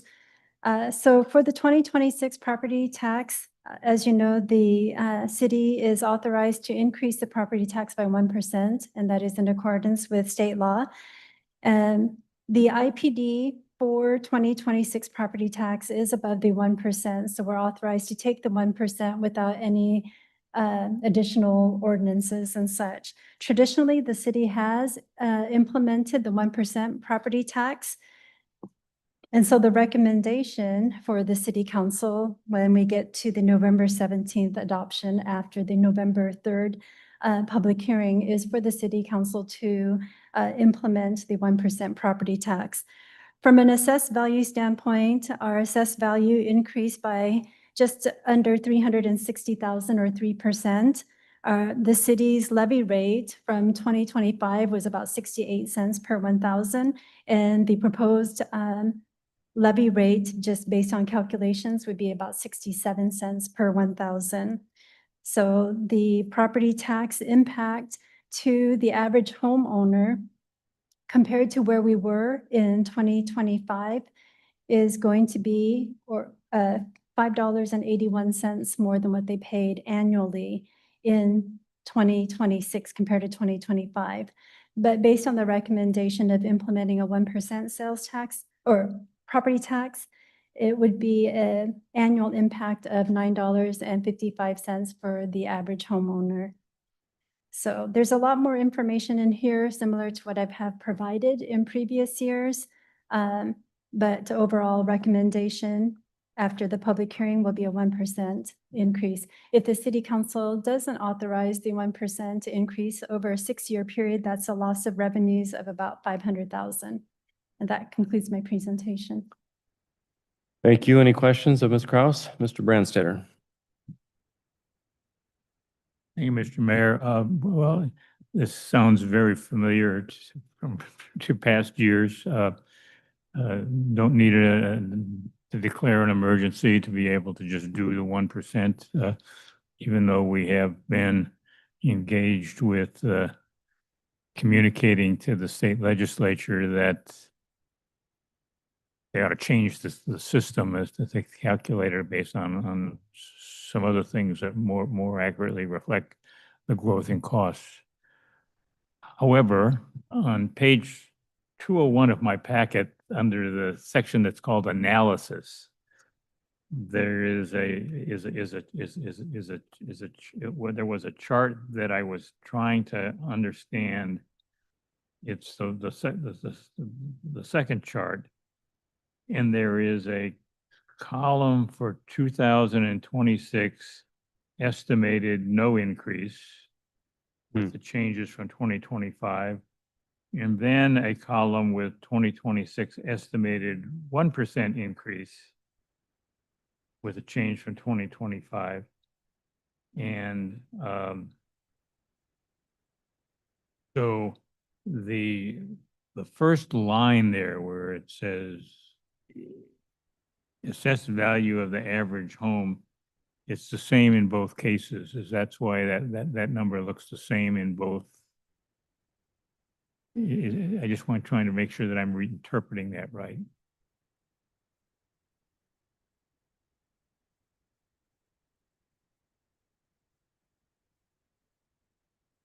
It's intended to be the same, and because the other calculations are just based on differently. I'm just trying to confirm that I'm interpreting that correctly. I'm sorry. So I made an error. So the annual property tax paid by the average homeowner with the 1% increase to, actually, this table's a little bit weird. And what it's looking at is if we don't take the 1% increase, if you do the difference between the 1% increase versus the 0% increase, it's an additional $3.75 compared to 2025. I don't know that this actually has a lot of value for this table. It's been a table that's been traditionally put in there. I think what's more valuable is to show if there was no increase, it would be a $5.81 difference. And if there was a 1% increase, it would be $9.55 increase to the property tax owner. The table over here really just compares if we didn't do an increase versus if we did a 1%. But I think it's confusing. That's the difference of 375. It looked like the change from 2025 under no increase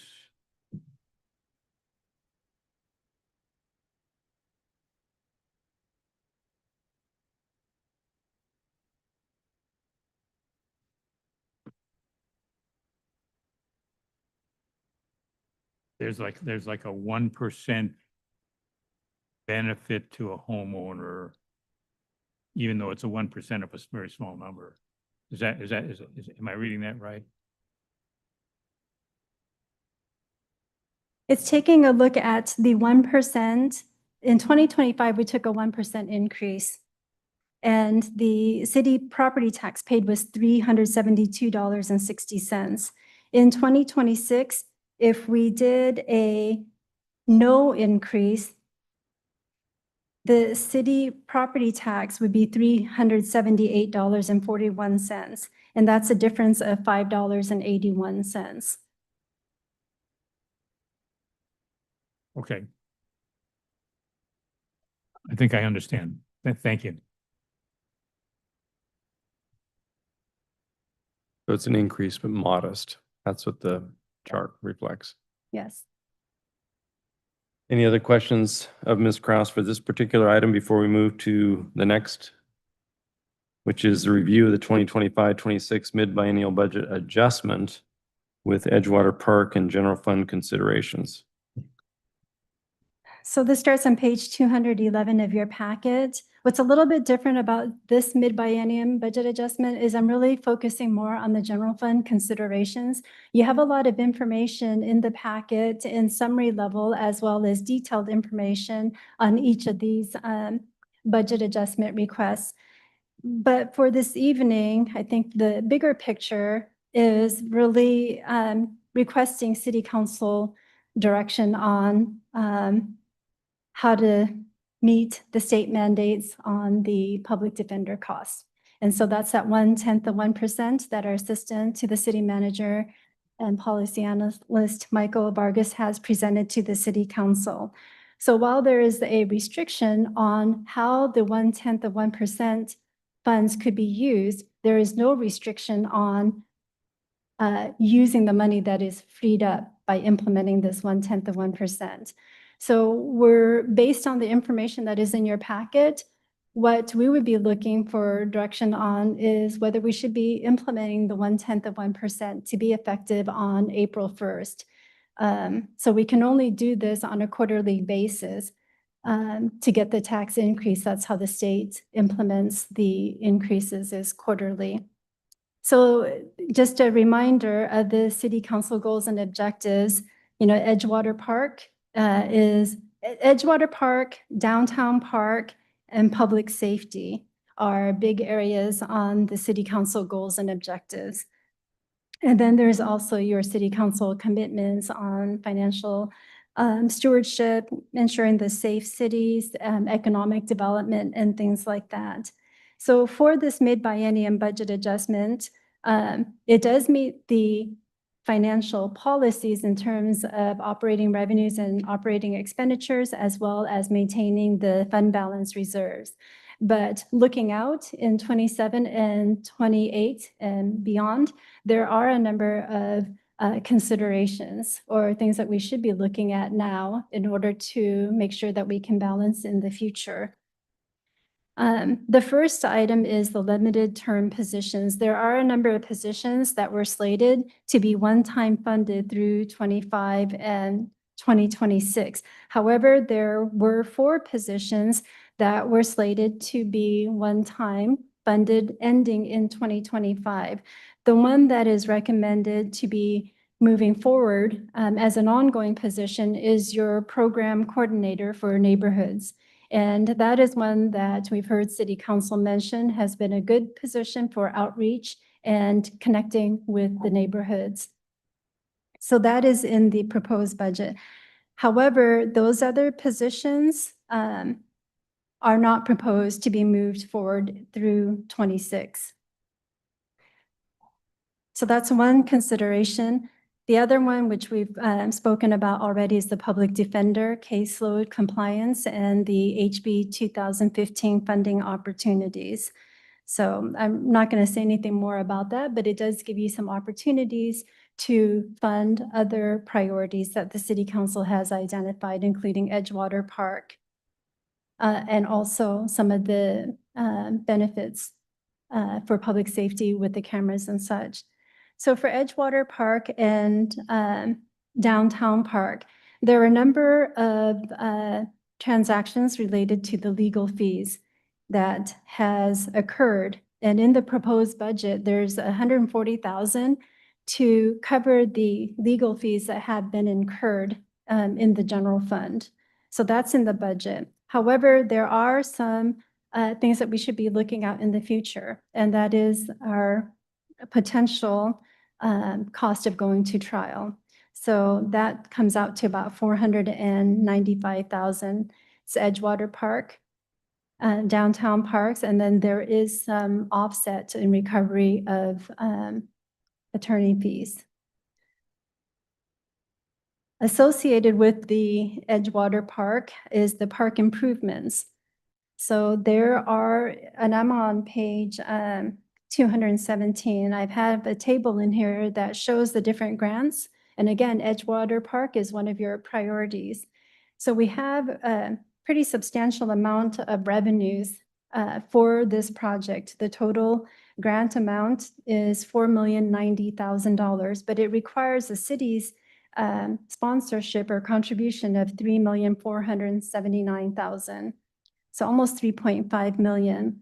In the proposed budget is enough funding to cover the portion that is required to get the project going in 25 and 26.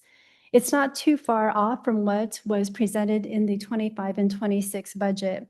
It is in the years 27 and 28 where we'll need to have some substantial funding of about $3.3 million in 27 and 28.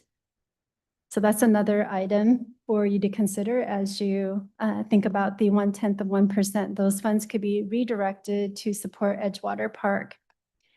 Okay, I'm looking at page 217, so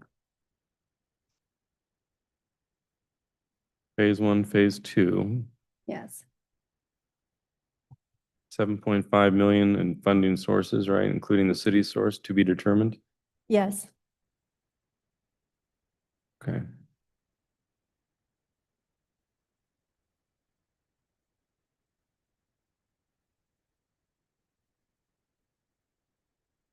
Okay, any questions on Ms. Kraus before we go to the next little piece? No, it's a lot of money. And so there is a grant agreement that is pending. So we do need to have an idea of where to move, how we're moving forward. We have some time, but we'll need some guidance on. So the thought potentially, if I hear you correctly, is we should seriously consider the 1/10 of 1% for criminal justice funding to backfill the general fund so we can use general fund monies to do some of these other project priorities. Yes. And I see city manager. Yeah, excuse me. Yeah, and I think the importance of it is really what we're looking for. Normally when we receive a grant and receive the award of it, it's brought before council for adoption and, the commitment of funds. Well, we're at that point now with Edgewater. We've received a couple of the grants. The resolutions that the council has passed already gave the city manager authority to accept those in absence of any future council action, which is fine. That's great. This is a goal of the council. I just want to be assured before I sign that document that the council is committed to finding us revenue to get her committed. Personal guarantee when you sign off on that, city manager? Just check. Well, it's telling the state, yes, we are committed to this. We are going to find funds. We don't have to pass it tomorrow, Right. but it's going to come back before council. And one of the important things is to accept it and start moving forward on the design. And so we can get out and keep it on track. And I'm all good going for that without that, as long as I have this discussion with Mhm. council. No, for sure. If anyone, and I guess the question I'd have is, does anyone object to me signing that document that says we are going to get this project done? No. And that's all I need to do, because, there's things change. Right. Other sources emerge sometimes. And so, but if those don't, one of those avenues, as the deputy city manager identified, is before us to use those general fund dollars for general fund purposes, such as Edgewater Park, use that 1/10 of 1% for indigent defense, other public safety measures, for what those funds are set up to do for. As you well aware, those costs are increasing because of the decision by the Supreme Court. So what I gathered through that is this body looks like it's comfortable with me going ahead, moving forward, accepting the grant, starting that design work, knowing it's going to come back before council probably Right. early in 2006 to hone in on that funding source. What's the trigger on the construction funds? When do we need it to be at what % of design? That's a good question. I think we're probably looking at 27 in terms of the construction. Todd, is that Yes. a safe statement? But we'll start the design work. Well, some of it's already started. Right. So we'll keep moving forward with that. Like I say, I just typically, like I say, normally the practice is those grants come before council to authorize the acceptance. That already occurred in that initially resolution, and I'm good with that. Not a bad place to be. Just want to bring that up, is that we have not yet identified that source outside of this discussion. It's there, it's available. I'm comfortable moving forward, Mhm. but I want to Okay. do it, to use the buzz term, in a open, transparent mode of this is going to come back before, to actually finalize what that source is going to be. Okay. Questions, Mr. Pearson? Not so much a question, I guess, but, I think what city manager and Tar are getting at here is that, we have a tight budget to start with. now we have the indigent defense stuff that's going to be phased in over the next decade. And even with this 1/10 1%, we're still going to be millions short, come year 10 without something from the state that helps us, and we'll be, I don't know where we'll be, I guess, at that point, cutting police. I mean, it's just like a huge, there's $4 million, I think, or $3 or $4 million short, after all said and done at year 10, from where we're at now. And that doesn't account for other increase in costs and stuff. So, things are going to be tight if we really don't. I don't feel like we really have much of an option. It's like the state sprung this on us.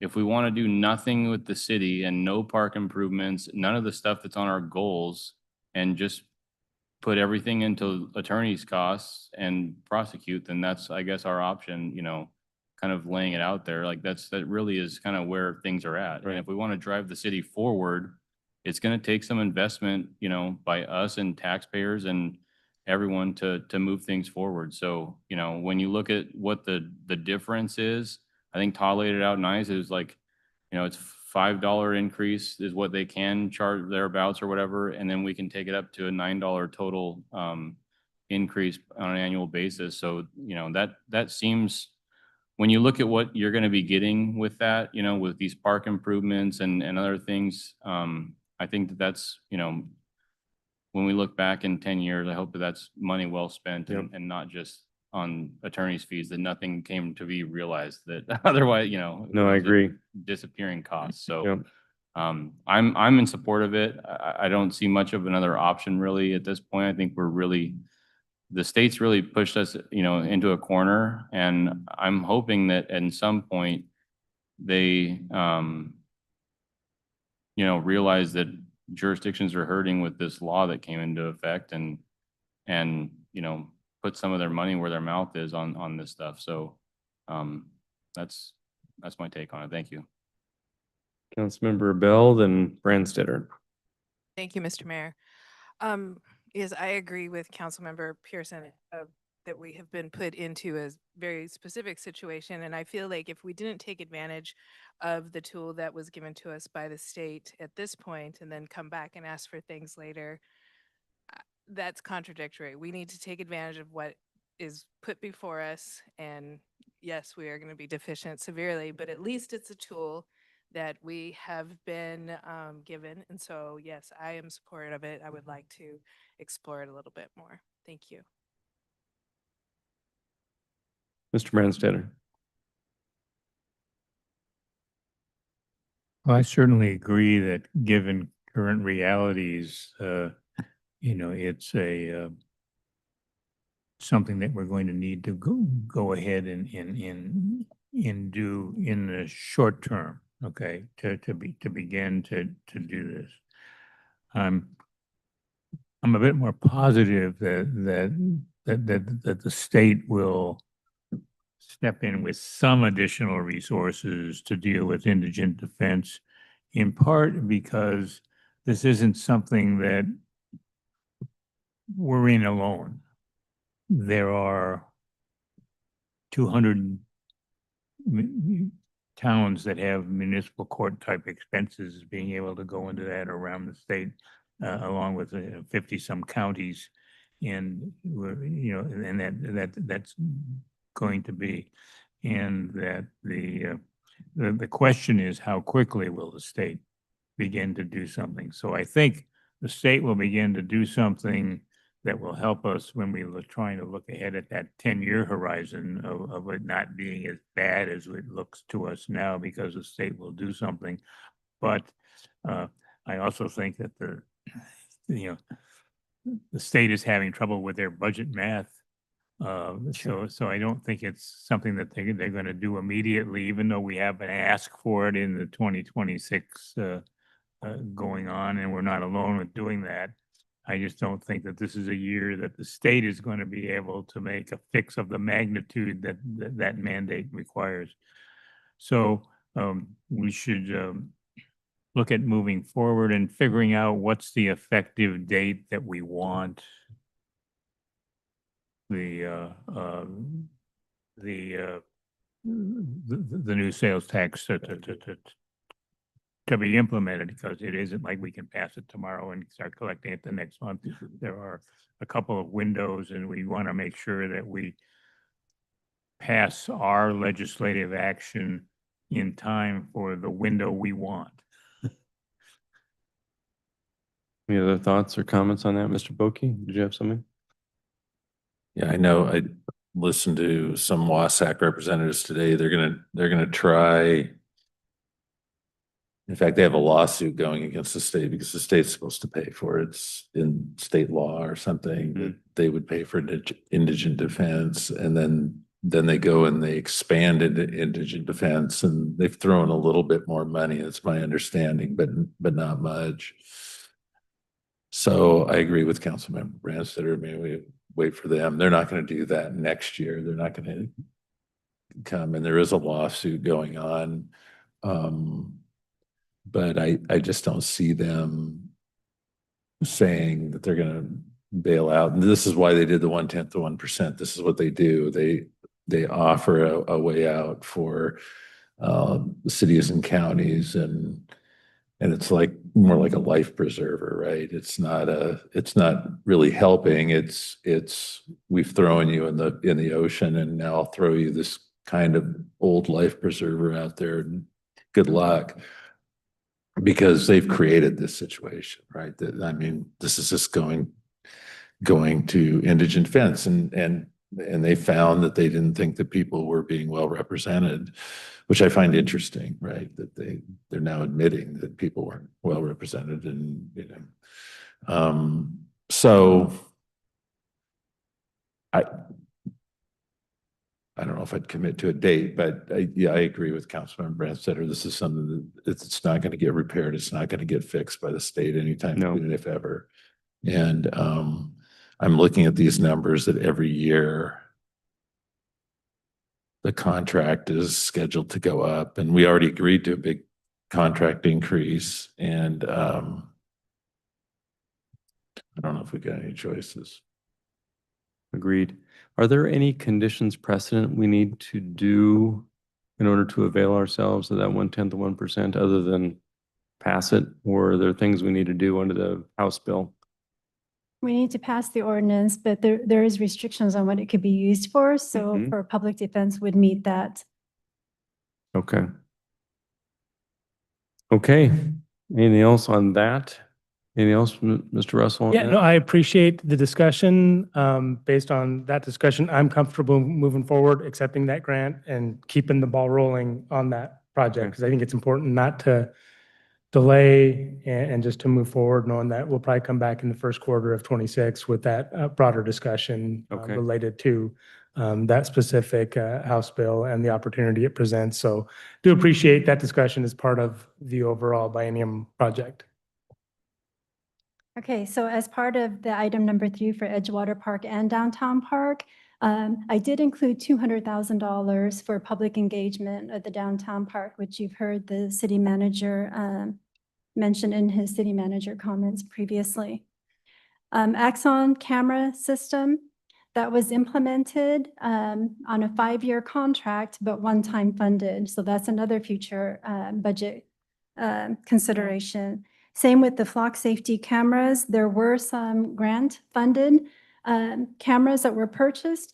So those totaled about $131,000. And so I've added the $131,000 in 2026 to cover the M&O cost for that. But that's an additional cost on top of what we already had budgeted. Collective bargaining agreements. We have 2 collective bargaining agreements that expire at the end of 2025. The LPIG, which is the Lakewood Police Independent Guild contract, is a huge one. And so depending on the outcome of that, if there is any financial impact, we're looking at, potentially 80, 90 employees. And then we have 2 collective bargaining agreements that will expire at the end of 2027. The AFSCME is probably our biggest collective bargaining agreement. So none of that has been factored into the budget at all. And then my understanding, city manager did receive some information that potentially the EMPG grant that we currently get is about $50,000. And that is also at risk, just uncertainties at the federal level. So those are just some of the items that came to mind as we're preparing this budget adjustment, but they're huge considerations. So, They are huge. yeah. So I wasn't going to cover all of the other budget adjustments. All of those other ones are meeting the city council goals and objectives. There are a lot of cost increases that are included in the budget. I do want to also highlight that in the 2026 budget is the building permits. So building permits, it's based on if all of these building permits are realized, then we should be fined at the high number that we have for 2026. So that concludes my presentation. The next step is to go to the public hearing as required by state law, and then for council consideration on November 17th and adoption that evening.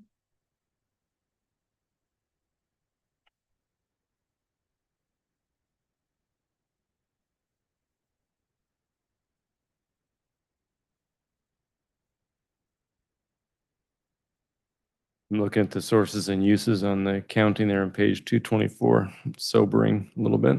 So any other questions of Ms. Kraus? Mr. Brandstetter?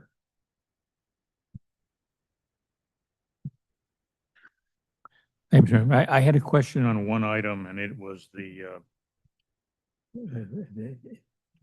adding the revenues for the therapeutic court grant.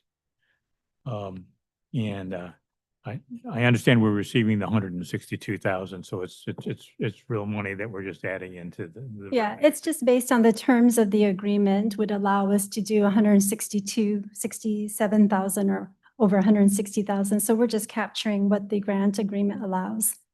So my question really had to do this. It said it's for a therapeutic court to serve Lakewood, Stellicum, and DuPont. Did the Stellicum and DuPont receive a similar grant to deal with their portion of the therapeutic court? Or is the 162 have to cover It's us as a fiscal agent, but for all three cities? It's for all three cities. So is, you envision that that's how that would happen going forward annually, if we continue the therapeutic court program, that Lakewood would seek the funding to continue it, or if it had to be supported by three general funds, it would somehow be prorated? No, this is just because it's coming through the city and the city is providing the court services. So those court services will be covered by this therapeutic grant. But we wouldn't have each of the contract cities, because part of the reason why they're contracting with the city is because the city is handling all of this. All right, thank you. Anything else for Ms. Kraus? Well, let's hope we can get a few things wrapped up soon so we don't continue to spend resources on them. And we can move forward with actually constructing improvements. Anything else, Mr. Boki, Mr. Brandstetter? We good? Well, thank you, Ms. Kraus. We appreciate it. And Mr. Russell, do you have the consensus nod you need to move forward then? Yeah, I feel comfortable moving forward with the Edgewater Park and accepting that grant officially, and keeping that ball rolling, getting the design fully underway, and moving forward with those improvements. So I appreciate the conversation here tonight. Thank you. Great, thank you.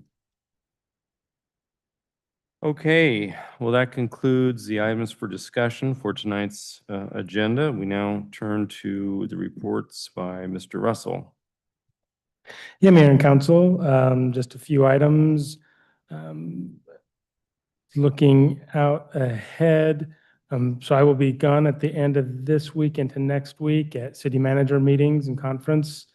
Then I'll return and we will have the October 30th visit from the Gimhe delegation where we have a dinner set that night and a tree planting prepared. And then that weekend, we'll be going out on the Sister City visit to Gimhe on that first Sunday in November. Did attend the AWC League meetings where they presented their legislative efforts, and a lot of the discussions that we had here were somewhat repeated in terms of their priorities moving forward. Top of the line is the indigent defense. They're looking at some of the exact things we spoke of in here. They're also looking at basically 4 main areas: indigent defense, sustainable revenues for transportation, housing supply, and time to implement some of the legislation that they've previously passed at the state level, and then a continuance on historical shared revenues. So that's kind of incorporated their platform. Looking ahead for events at the city, this weekend, October 25th, 26th, Community Cleanup Day, October 28th, Fort Silicon Neighborhood Association. The 30th, we'll have the visit from Gimhe delegation. And November 1st, Korean Women's Association Community Expo. And into November 11th with the Telecom Neighborhood Association meeting. So that's just a brief snapshot for the next couple of weeks. And that's all I have, Your Honor. Any questions of Mr. Russell?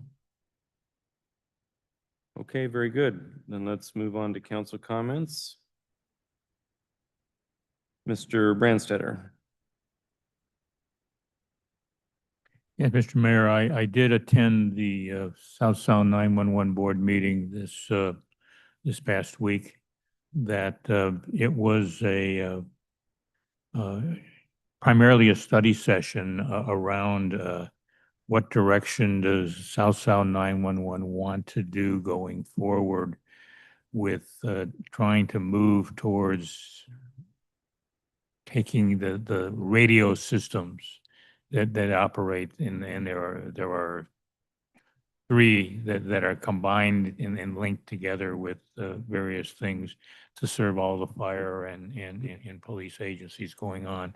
And the fire chiefs and police chiefs have been, for a number of years, quite adamant that they want to convert to a single system for a number of reasons, but most of all for first responder safety and efficiency, to being able to move forward to that so that they don't have the occasional and things of where people can't talk to each other or the dead zones that we have. The problem with getting to a solution is that the 3 radio systems have different costs. And so folks who are on the system that is operated by the county pay about 4 times more per radio per year than folks who, like Lakewood, are on the system that is run by the city of Tacoma. It has to do with the county's costs are much greater because they're trying to provide a radio system over a much greater geographic area. So but yet the geographic area is less dense in terms of population.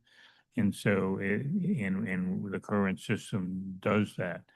That there are also then some things that South Sound 911 is already funding to create crossover ability between the 2 radio systems, so that someone who has a radio that's primarily operating on one can do something so that their radio can talk to another responder who's operating on another one.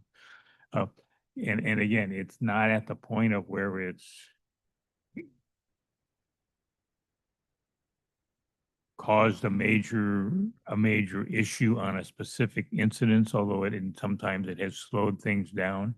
But the way the South Sound 911 board left it, is because this isn't the first time they've had that conversation, was that there's a meeting that is going to take place this week that's going to involve a whole group of police chiefs and fire chiefs to try to decide, when they say they want a single system, what really does that mean? What are the critical elements to be in place for them to consider revisions to the system, a single system? So that's moving forward there, but it plays out in that people at Motorola who have been advising things say, if you want to really go to a true single system, there's a cost to that. And so for South Sound 911, that has to do with, in future years, do they want to take advantage of the new state legislation that would allow to put in front of the voters, they are increasing their sales tax from 0.1% to 0.2%, if that's what it takes to get to a single system, and then make the case to voters to do that. So, but it is the current chair of the South Sound 911 board will be ending her term this year because she is term limited in her elected position. And whoever the new chair is will end up being at the urging of the collective police and fire chiefs to ask the board to pick that up in the new year. So I don't know where it's going, other than that it's not like in some past years of where you had one conversation and then it sat there for to be able to go and do that. I'm planning to spend a little bit of time on this coming Sunday volunteering at the trash collection piece to do that. It's nice. You get to talk to a lot of citizens who come through, who are always appreciative of the fact that they're able to be coming through. So that's good in terms of going through and do that. I have to say that the city manager shared a preview of the booklet that documented the art display that we had here in City Hall to do that is being prepared, so that a copy of that can be given to the GIMHAY delegation to do that. And then that's the sort of thing that they have appreciated in the past, because it's similar to what we did when we had the joint children's art from both cities put together, and being able to go and do that. But I thought that the booklet, the draft, is very well put together, and it looks like it to be able to go and do that. Mr. Mayor, I wish you and the city manager a good time in GIMHAY, because we won't actually be having another meeting before you go, but these cement our relationships even further than they are. Thank you. Thank you, Mr. Branstetter. Mr. Pearson. Thank you, Mr. Mayor. I'll be brief. I have the Larry Saunders Award Recognition Committee meeting later this week, so looking forward to that. And yeah, that's it for me tonight. Great. Councilmember Bell. Thank you, Mr. Mayor. I just wanted to congratulate the Lake Louise students that were here today for the stormwater pollution prevention calendar. I think that was just really great. Love seeing their artwork, their interaction. It's always great to see our youth participate and educate.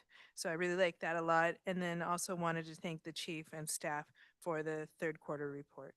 Very informative. I think it was great that we found the map. We know where it's at. Hopefully that will get moved so so residents can find it. Yeah. It's not the best. Thank you. Thank you, Councilmember Boki. Thank you, Mr. Mayor. A couple of things. The Tillicum meeting was very nice. There were a number of us there, and quite a bit of city staff also. So there was a lot of good interchange between the folks that were there. So that was nice. PCRC meeting, which I didn't make, but I'm looking at. I do want to go through their legislative agenda a little bit, since that's kind of where we're at right now. Preserving local infrastructure, and they do mention the I-5 Nisqually River crossing as one of their priorities. The rest are just all over the county. Planning for communities to, and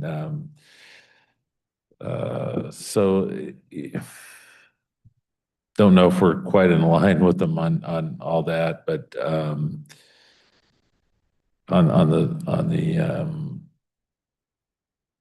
current revenues have not been sufficient to provide the necessary infrastructure and services to support population growth, and resources are even scarcer to fund the level of planning required to realize the goals of the GMA and other state mandates. That would be true.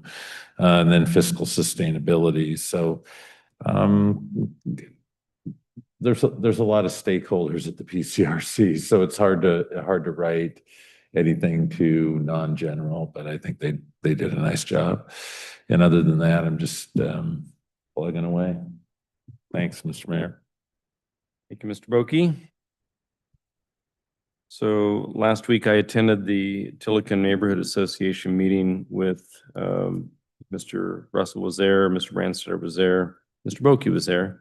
And part of the discussion was transportation connectivity for residents in that neighborhood. There was a presentation by Mike Griffiths, the CEO of Pierce Transit, and in response to information that he heard from the neighbors, Pierce Transit is making some changes, or he's recommending changes be made to enhance connectivity for neighbors in Tillicum, including direct routes to the transit station as opposed to having to make a connection through another bus. So that will enhance their activity. And they're also looking at working with intercity transit in Olympia to provide a stop in DuPont, vice versa. So they're looking to enhance the connectivity for those military members, spouses, and other residents who live there to get to Olympia and or to the transit station, the train station, it's the Sounder here in Lakewood. So those are really positive. It's going to have an impact financially on Pierce Transit, but the CEO felt that the additional service hours required to create that connectivity would be of great benefit to the neighborhood. So they're going to try it for a 6-month period of time to see if they get ridership to justify the increased cost. But I think that was a good meeting. And so, it's tentative until it goes before the board, but it sounds like Mr. Griffiths is moving forward to make that extra connections for the Tillicum neighborhood. So I think that was a very positive meeting. Attended the South Sound tax briefing. We had our economic development manager there. This was put on by the Economic Development Board. I was just there to provide some welcome comments. It was a good overview of all things tax changes, both at the federal and state level for local businesses. And again, good information. It's wonderful to see the Lakewood's part of providing helpful information to our local business community. So that was a good thing. And on the sister city stuff, so we did get a letter from Danjo inviting us to come and run the marathon. So I volunteered Ms. Wachter. To run the marathon.